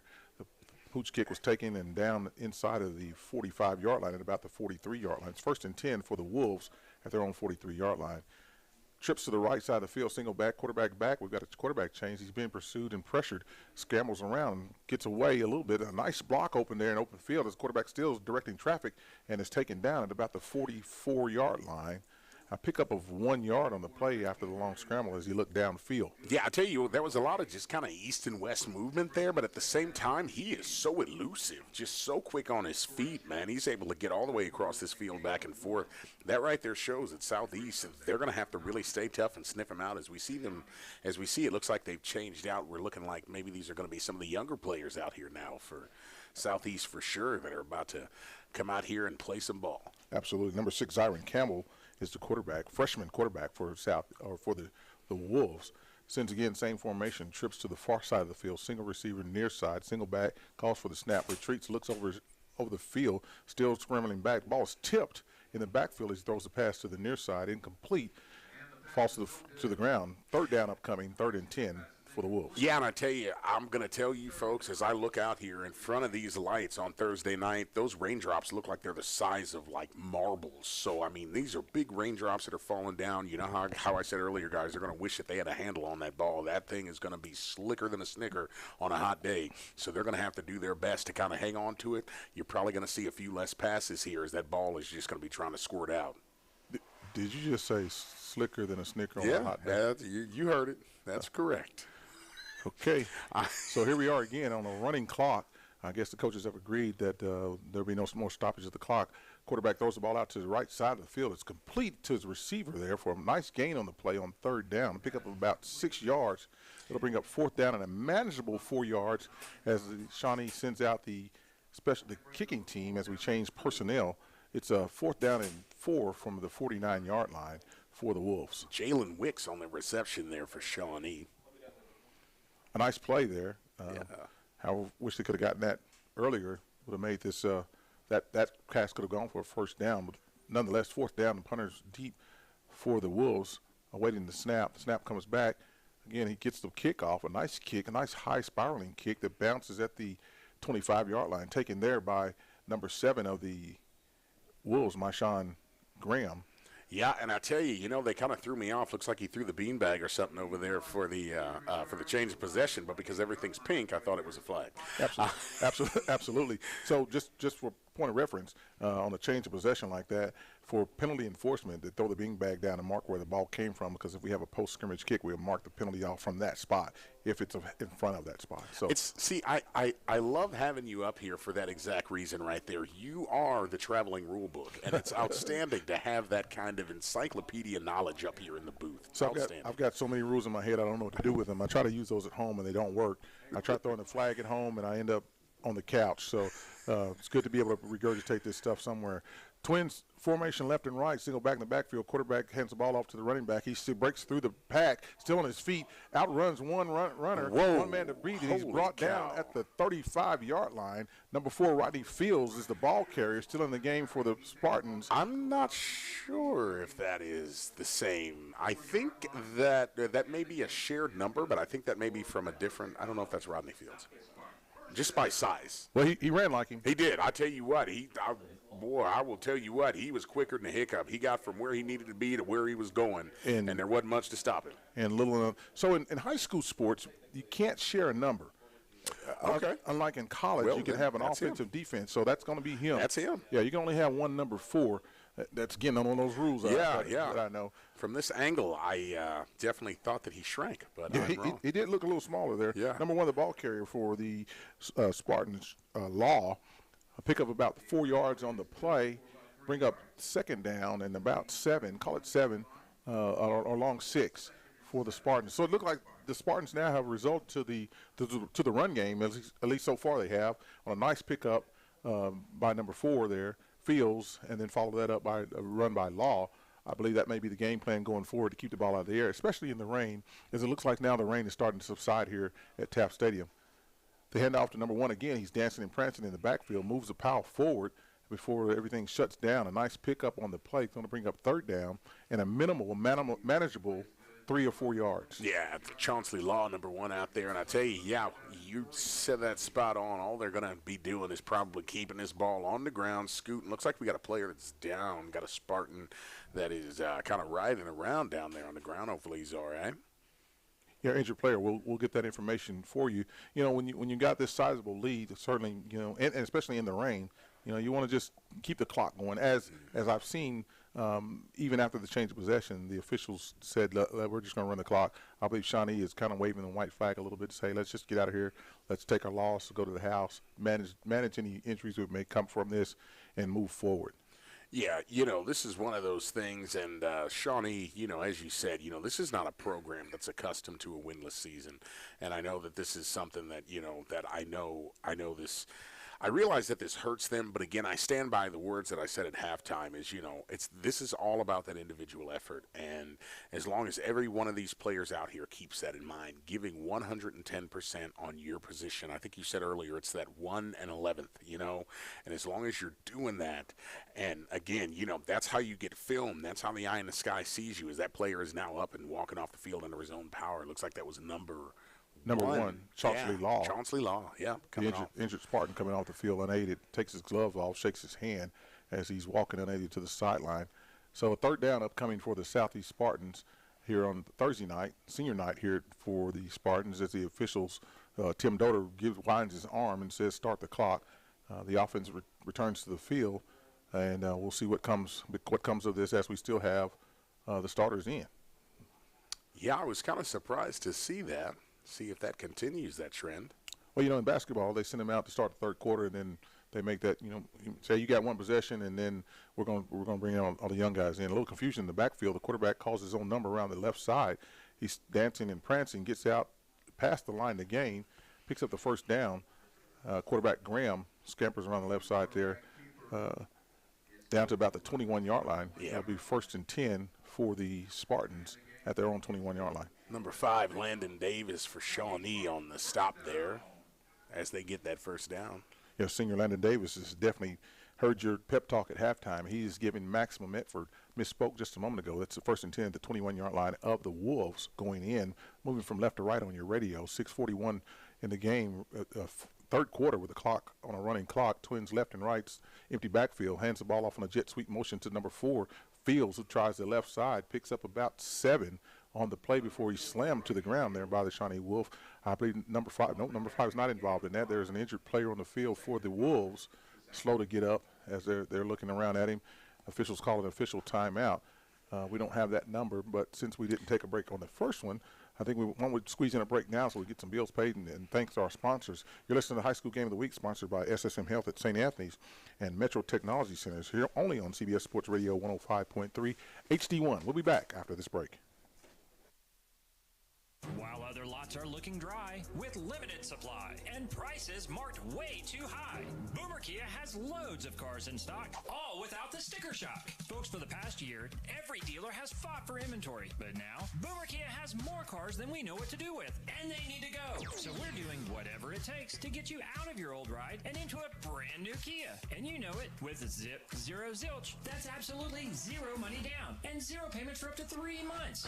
That's a brand new Kia with zero money down and zero payments until January 2023. Do you feel like you're stuck in your loan? Boomer Kia wants to get you out of your current ride, even if you owe up to $8,000 more than it's worth. Are you unsure about your credit? Forget about it. Just go to boomerkia.com and click the I Pre-Check button, where you can get pre-approved in less than 60 seconds, all without hurting your credit. I'm James Wade, General Manager at Boomer Kia, and if you don't get the deal you want, don't leave. Ask for me. With approved credit, 3 months deferred payments by dealer. Interest accrues date of sale, plus tax, tag, and license. Expires 11/5/22.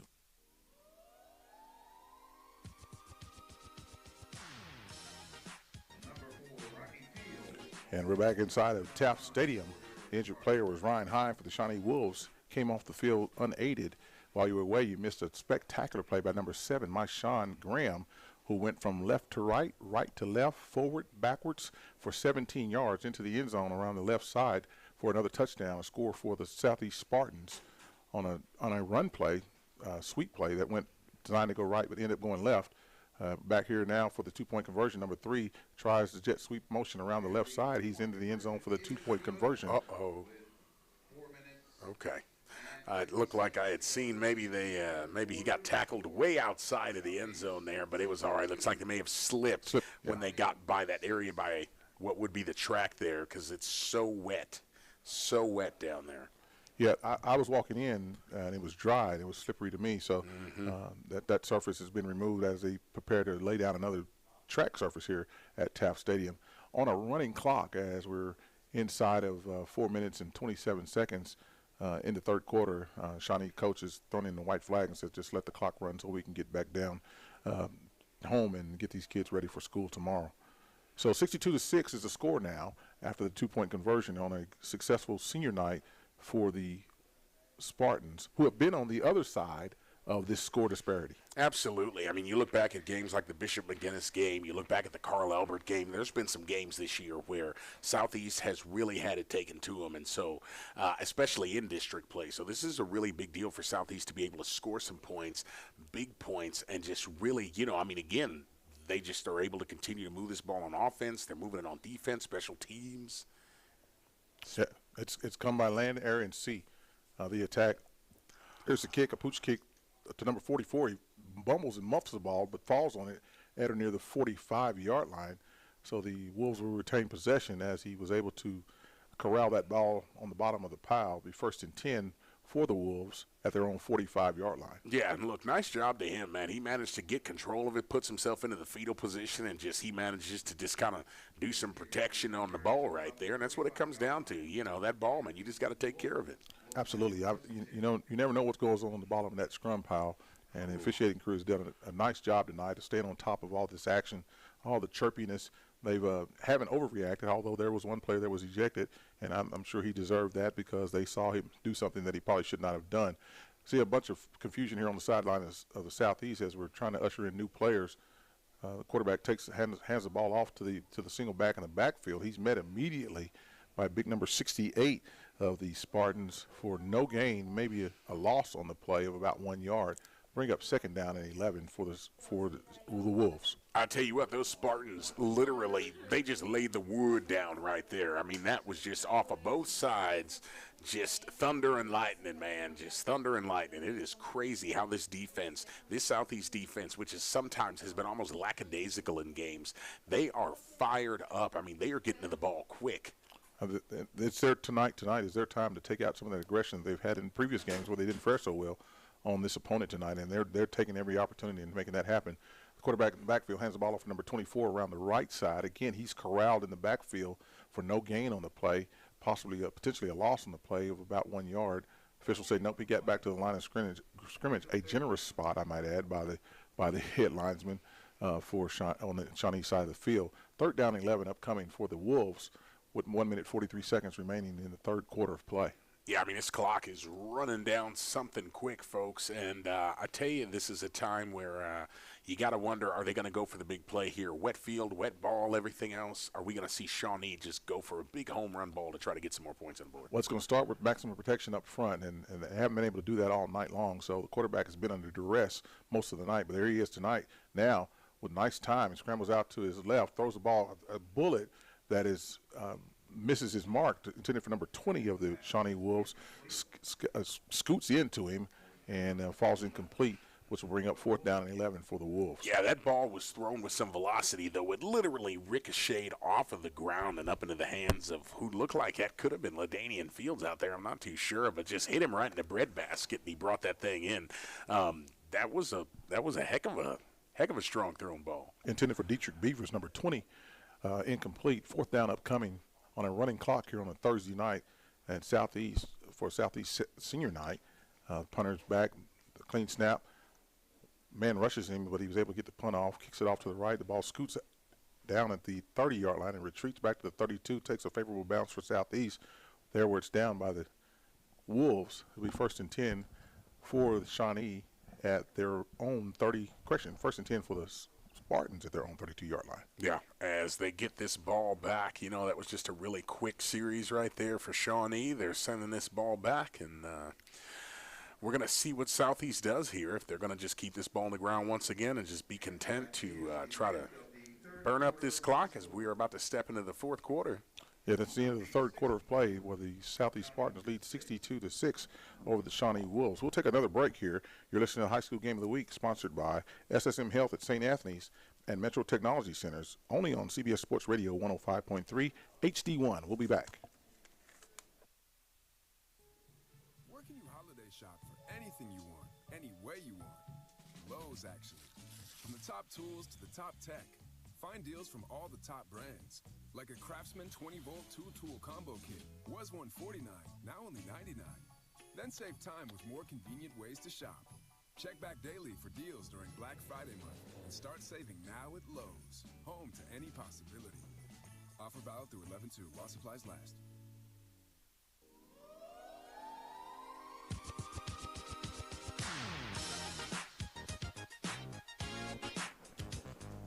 Once again, we return to Taft Stadium here for the high school game of the week, sponsored by SSM Health and St. Anthony's at St. Anthony Hospital and Metro Technology Centers, along with Casino Domina.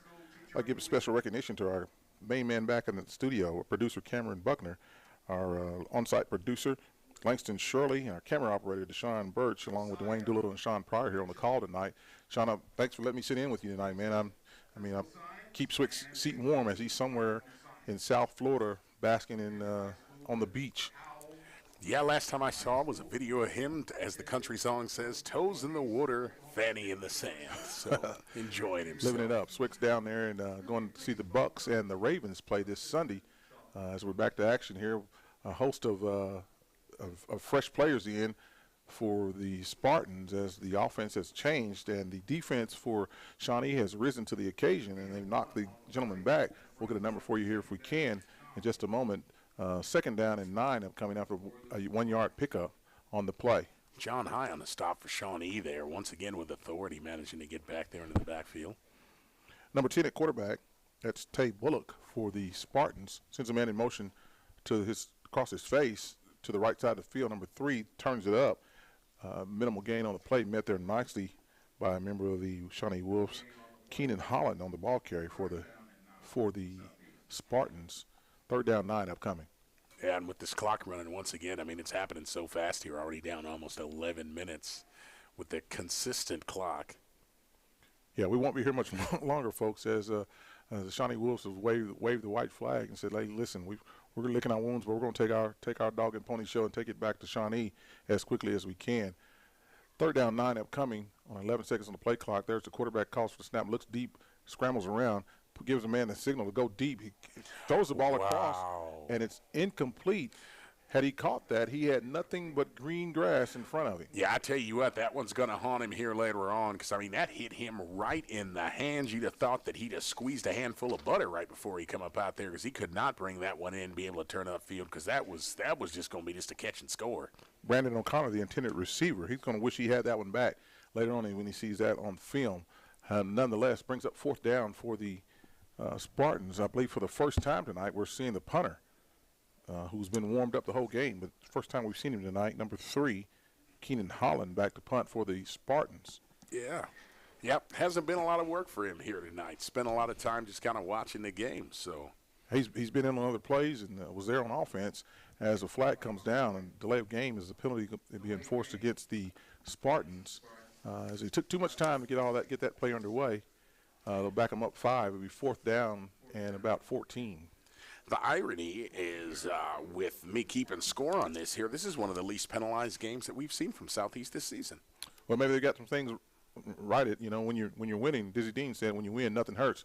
The punter, the snap is a little off. He garners the ball and then gets a nice kick, a nice foot into the ball. The ball is muffed there at the 36-yard line by the Shawnee Wolves, but recovered at that spot. That's where they'll set up shop. Number 1 in reception for the Wolves. Yeah, Wisely just throws his body on top of it with 9 minutes left to play in this fourth quarter as this clock is just blistering down. Thomas is the receiver there who wisely just fell on the ball after he didn't corral it in initially. First and 10 upcoming for the Wolves at their own 36-yard line. 8 minutes and 50 seconds remaining on a running clock here on a Thursday night inside at Taft Stadium at Southeast High School versus Shawnee Wolves on a senior night for the Spartans here tonight. Glad to be along with it. Dwayne Doolittle along with Sean Pryor on the call tonight in absence of Jay Swick, who's somewhere basking in the beautiful weather. The ball handed off the middle. A nice run by number 5. He's a senior. He has not given up. He heard your halftime speech. That's number 5 for Landon Davis for the Wolves. Picks up a first down on the play.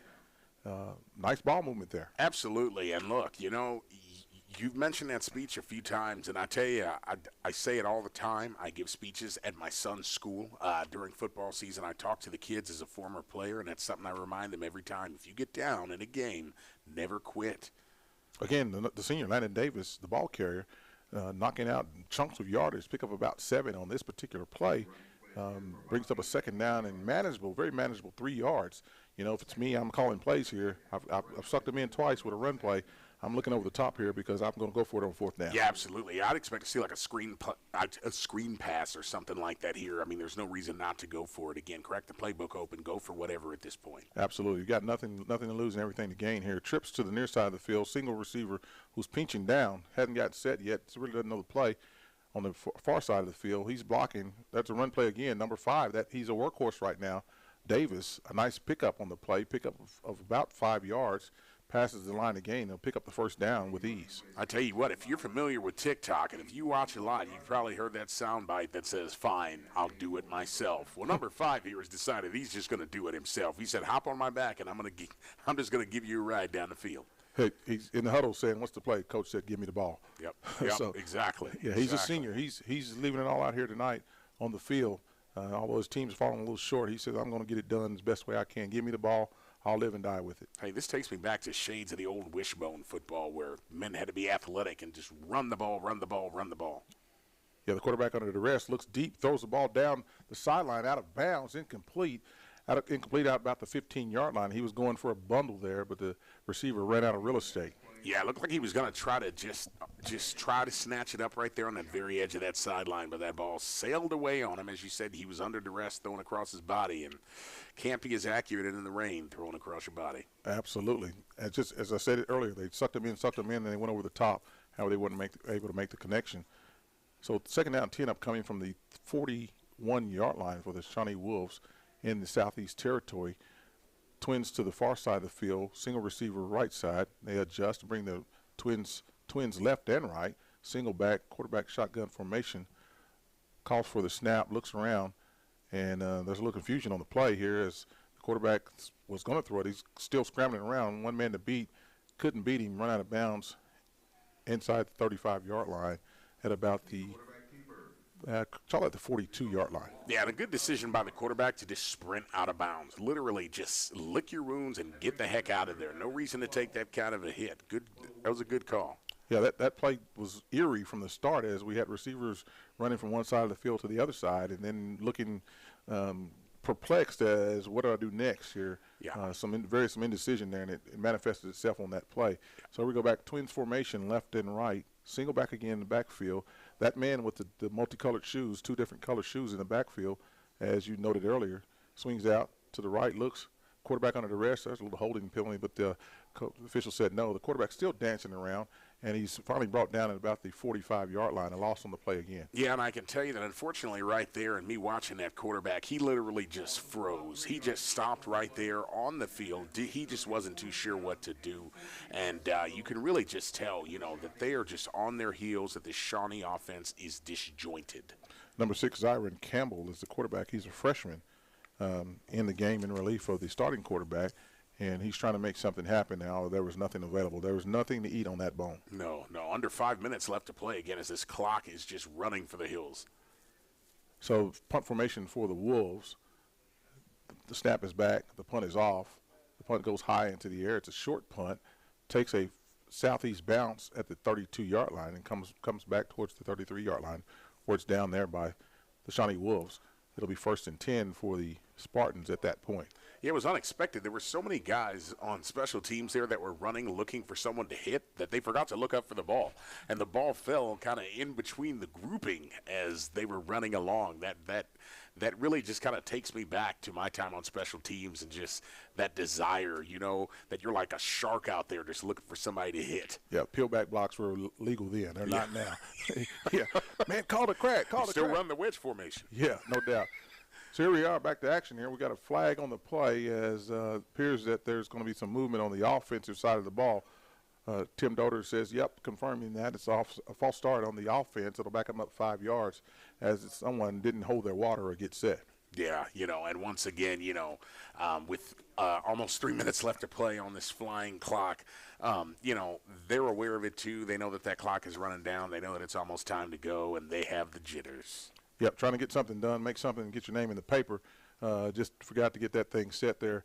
Handoff to the back in the backfield. He's hit and met nicely and forced out of bounds.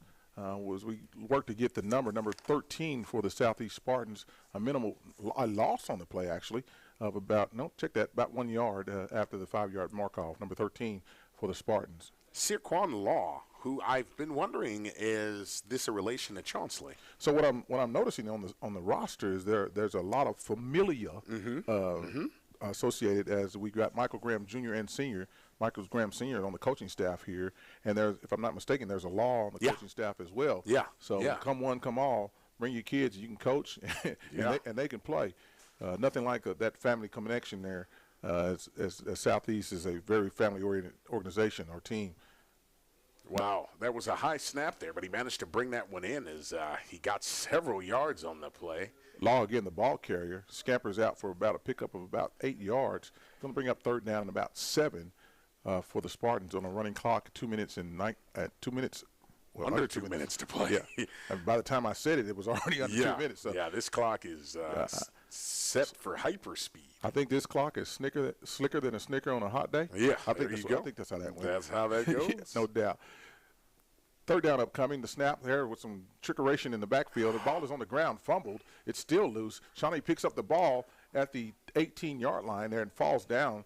Another turnover. The defense is forced. Yeah. Look for that big man. If I'm coach for Shawnee, I'm calling timeout right here. Absolutely. Fresh-baked turnover, folks. A fresh-baked turnover for Shawnee with an opportunity for them to try to score here, folks. You know what? At this point, with a minute left, I don't care. If I'm Shawnee, I'm going to lateral the ball back and forth, whatever it takes to try to find a piece of this end zone just to feel like I got some of this real estate before I left. Yeah, just whatever it takes. And let's get it done. Brings me to the old analogy that any bug can hit a windshield, but it takes guts to stick. There you go. And Shawnee's playing with a bunch of guts right now, and they're letting it all hang out right there with 52 seconds remaining as they come up to the line of scrimmage, trips to the far side of the field. On the left side of the field, single receiver stretched wide, single back in the backfield, quarterback in the shotgun formation. Hands the ball off to the big man, number 5, Davis. He's met in the backfield and stopped immediately. No gain on the play, actually a loss of several yards. 34 seconds remaining on the clock as a running clock. It'll be 2nd down and about 14 upcoming for the Wolves. Yeah, look, let's give it some love up to number 5 because, he was a workhorse here earlier. Just running the ball, feeding him the ball. He's been really trying with 15 seconds left on this clock as this game is blistering by. Absolutely. Shawnee in no hurry to get a playoff here, so they're content to just get one more in if they can. There's the snap. Quarterback looks back under duress by several members of the Southeast. Completes the pass, number 5, Landon Davies. He's still looking for room and carrying several runners along the way as the clock expires. He's down inside of the 15-yard line and down about the 13-yard line. Looked like he was trying to hand it off to somebody else in the process, but it just didn't work out as Southeast is going to take this one home. Yeah, that's the end of the ball game with the final score, the Southeast Spartans 62 and the Shawnee Wolves 6. So that's the end of regulation. We'll be back for our halftime or our wrap-up game as we look for our players of the game and hand out all those accolades, if you will. We'll take a break here. You're listening to High School Game of the Week, sponsored by SSM Health at St. Anthony's Metro Technology Centers, only on CBS Sports Radio 105.3 HD1. We'll be back after this break. Life doesn't wait when you're experiencing bone or joint pain. So if there's something you've been wanting to do but your body's holding you back, it's time to take action. The orthopedic experts at SSM Health Bone and Joint Hospital help people find relief and get moving again. Don't wait any longer. Schedule an appointment. Call 405-218-2530. SSM Health Bone and Joint Hospital at St. Anthony. We're Saints in action, helping you get back in action. Handoff goes to the right side on a jet sweep. McCole Hardman 15 inside the 10, breaks a tackle, stays in bounds, and hops into the end zone. Touchdown, Kansas City! The Chiefs return to action Sunday night, November 6th to take on the Tennessee Titans in prime time. at GEHA Field at Arrowhead, right here on your home for Kansas City Chiefs football. On CBS Sports Radio, 105.3 HD1. While other lots are looking dry, with limited supply and prices marked way too high, Boomer Kia has loads of cars in stock, all without the sticker shock. Folks, for the past year, every dealer has fought for inventory, but now Boomer Kia has more cars than we know what to do with, and they need to go. So we're doing whatever it takes to get you out of your old ride and into a brand new Kia. And you know it, with zip, zero, zilch. That's absolutely zero money down and zero payments for up to 3 months. That's a brand new Kia with zero money down and zero payments until January 2023. Do you feel like you're stuck in your loan? Boomer Kia wants to get you out of your current ride, even if you owe up to $8,000 more than it's worth. Are you unsure about your credit? Forget about it. Just go to boomerkia.com and click the I Pre-Check button, where you can get pre-approved in less than 60 seconds, all without hurting your credit. I'm James Wade, General Manager at Boomer Kia, and if you don't get the deal you want, don't leave. Ask for me. With approved credit, 3 months deferred payments by dealer. Interest accrues date of sale, plus tax, tag, and license. Expires 11/5/22.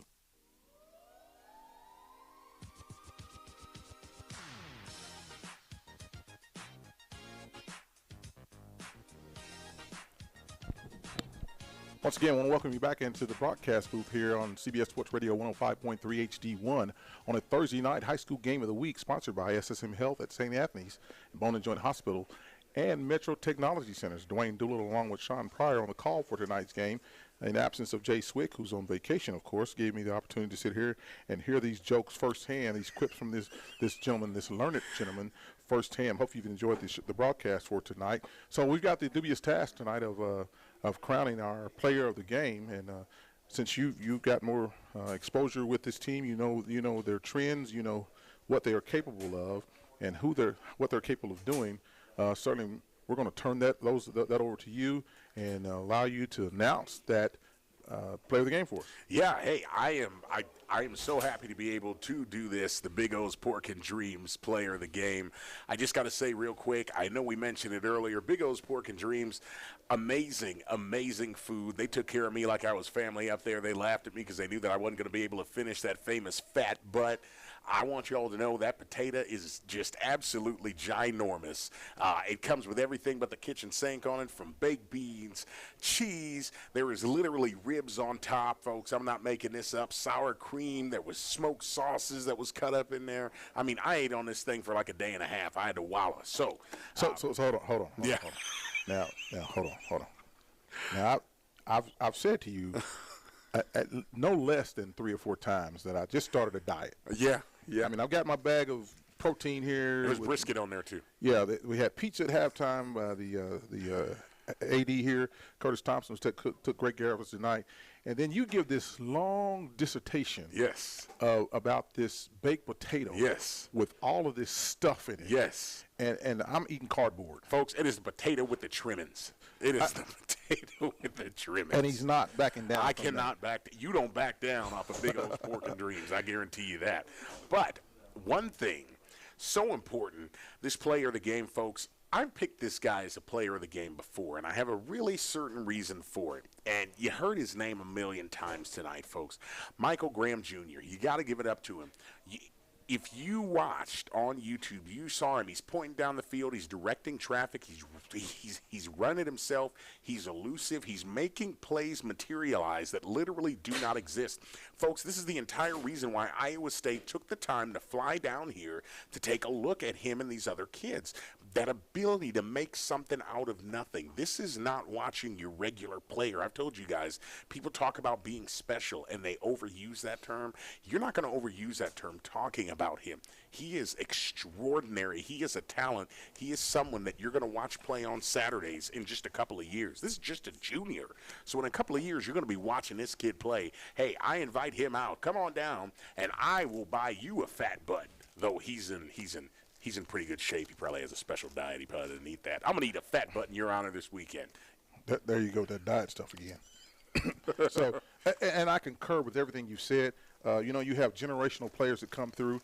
Gerald McCoy being one of those generational players that came through here at Southeast. There's a lot of talent, but this guy is an exceptional talent. And he puts the team on his back. He puts the offense on his back. He's throwing the ball to his brother. He's spreading it out all over the field. He's making plays with his feet. He's making great decisions. Had one turnover tonight on a tipped ball turnover, but he added to his touchdown total tonight on the long ball. One interception on a turnover. But this guy has over 20 touchdowns thrown this year with only 4 interceptions, and on a team that he literally carries on his back, on his shoulders. Yeah, and hey, real quick, I just want to toss this out here just because this is personal. A-plus lawn service. The owner, Milo Wilson, they're offering that weed killer special. It's $49 for the standard home lot, and the back is like $225 per acre. Please, folks, give them a call, 405-767-3382, 767-3382. Why does that matter? Folks, I live out in Deer Creek, and my HOA is insufferable. And if not for Milo, I would probably have been kicked out by now. So thanks, Milo, for all you do. I've known Milo a long time. His dad and I worked together in the fire service for a number of years, so I've watched him grow up into the man he is, and Milo does a good job. It's time to apply pre-emergence. Post-emergence. Yeah. To get that down, get your yard sprayed as we're changing seasons. Well, partner, it's been a great night tonight.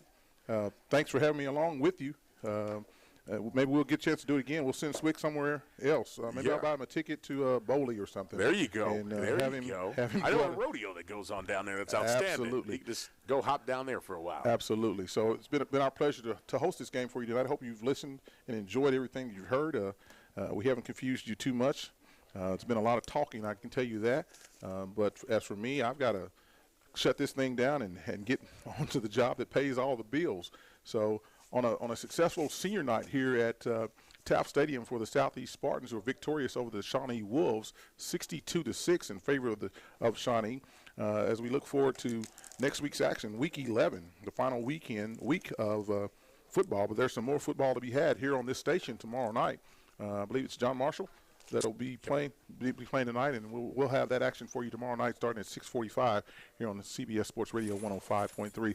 So from our partner Sean Pryor, for the producer Cameron Buckner, stream producer Langston Shirley, and cameraman Deshaun Burge, I'm Dwayne Doolittle signing off here tonight for the last time at Taft Stadium.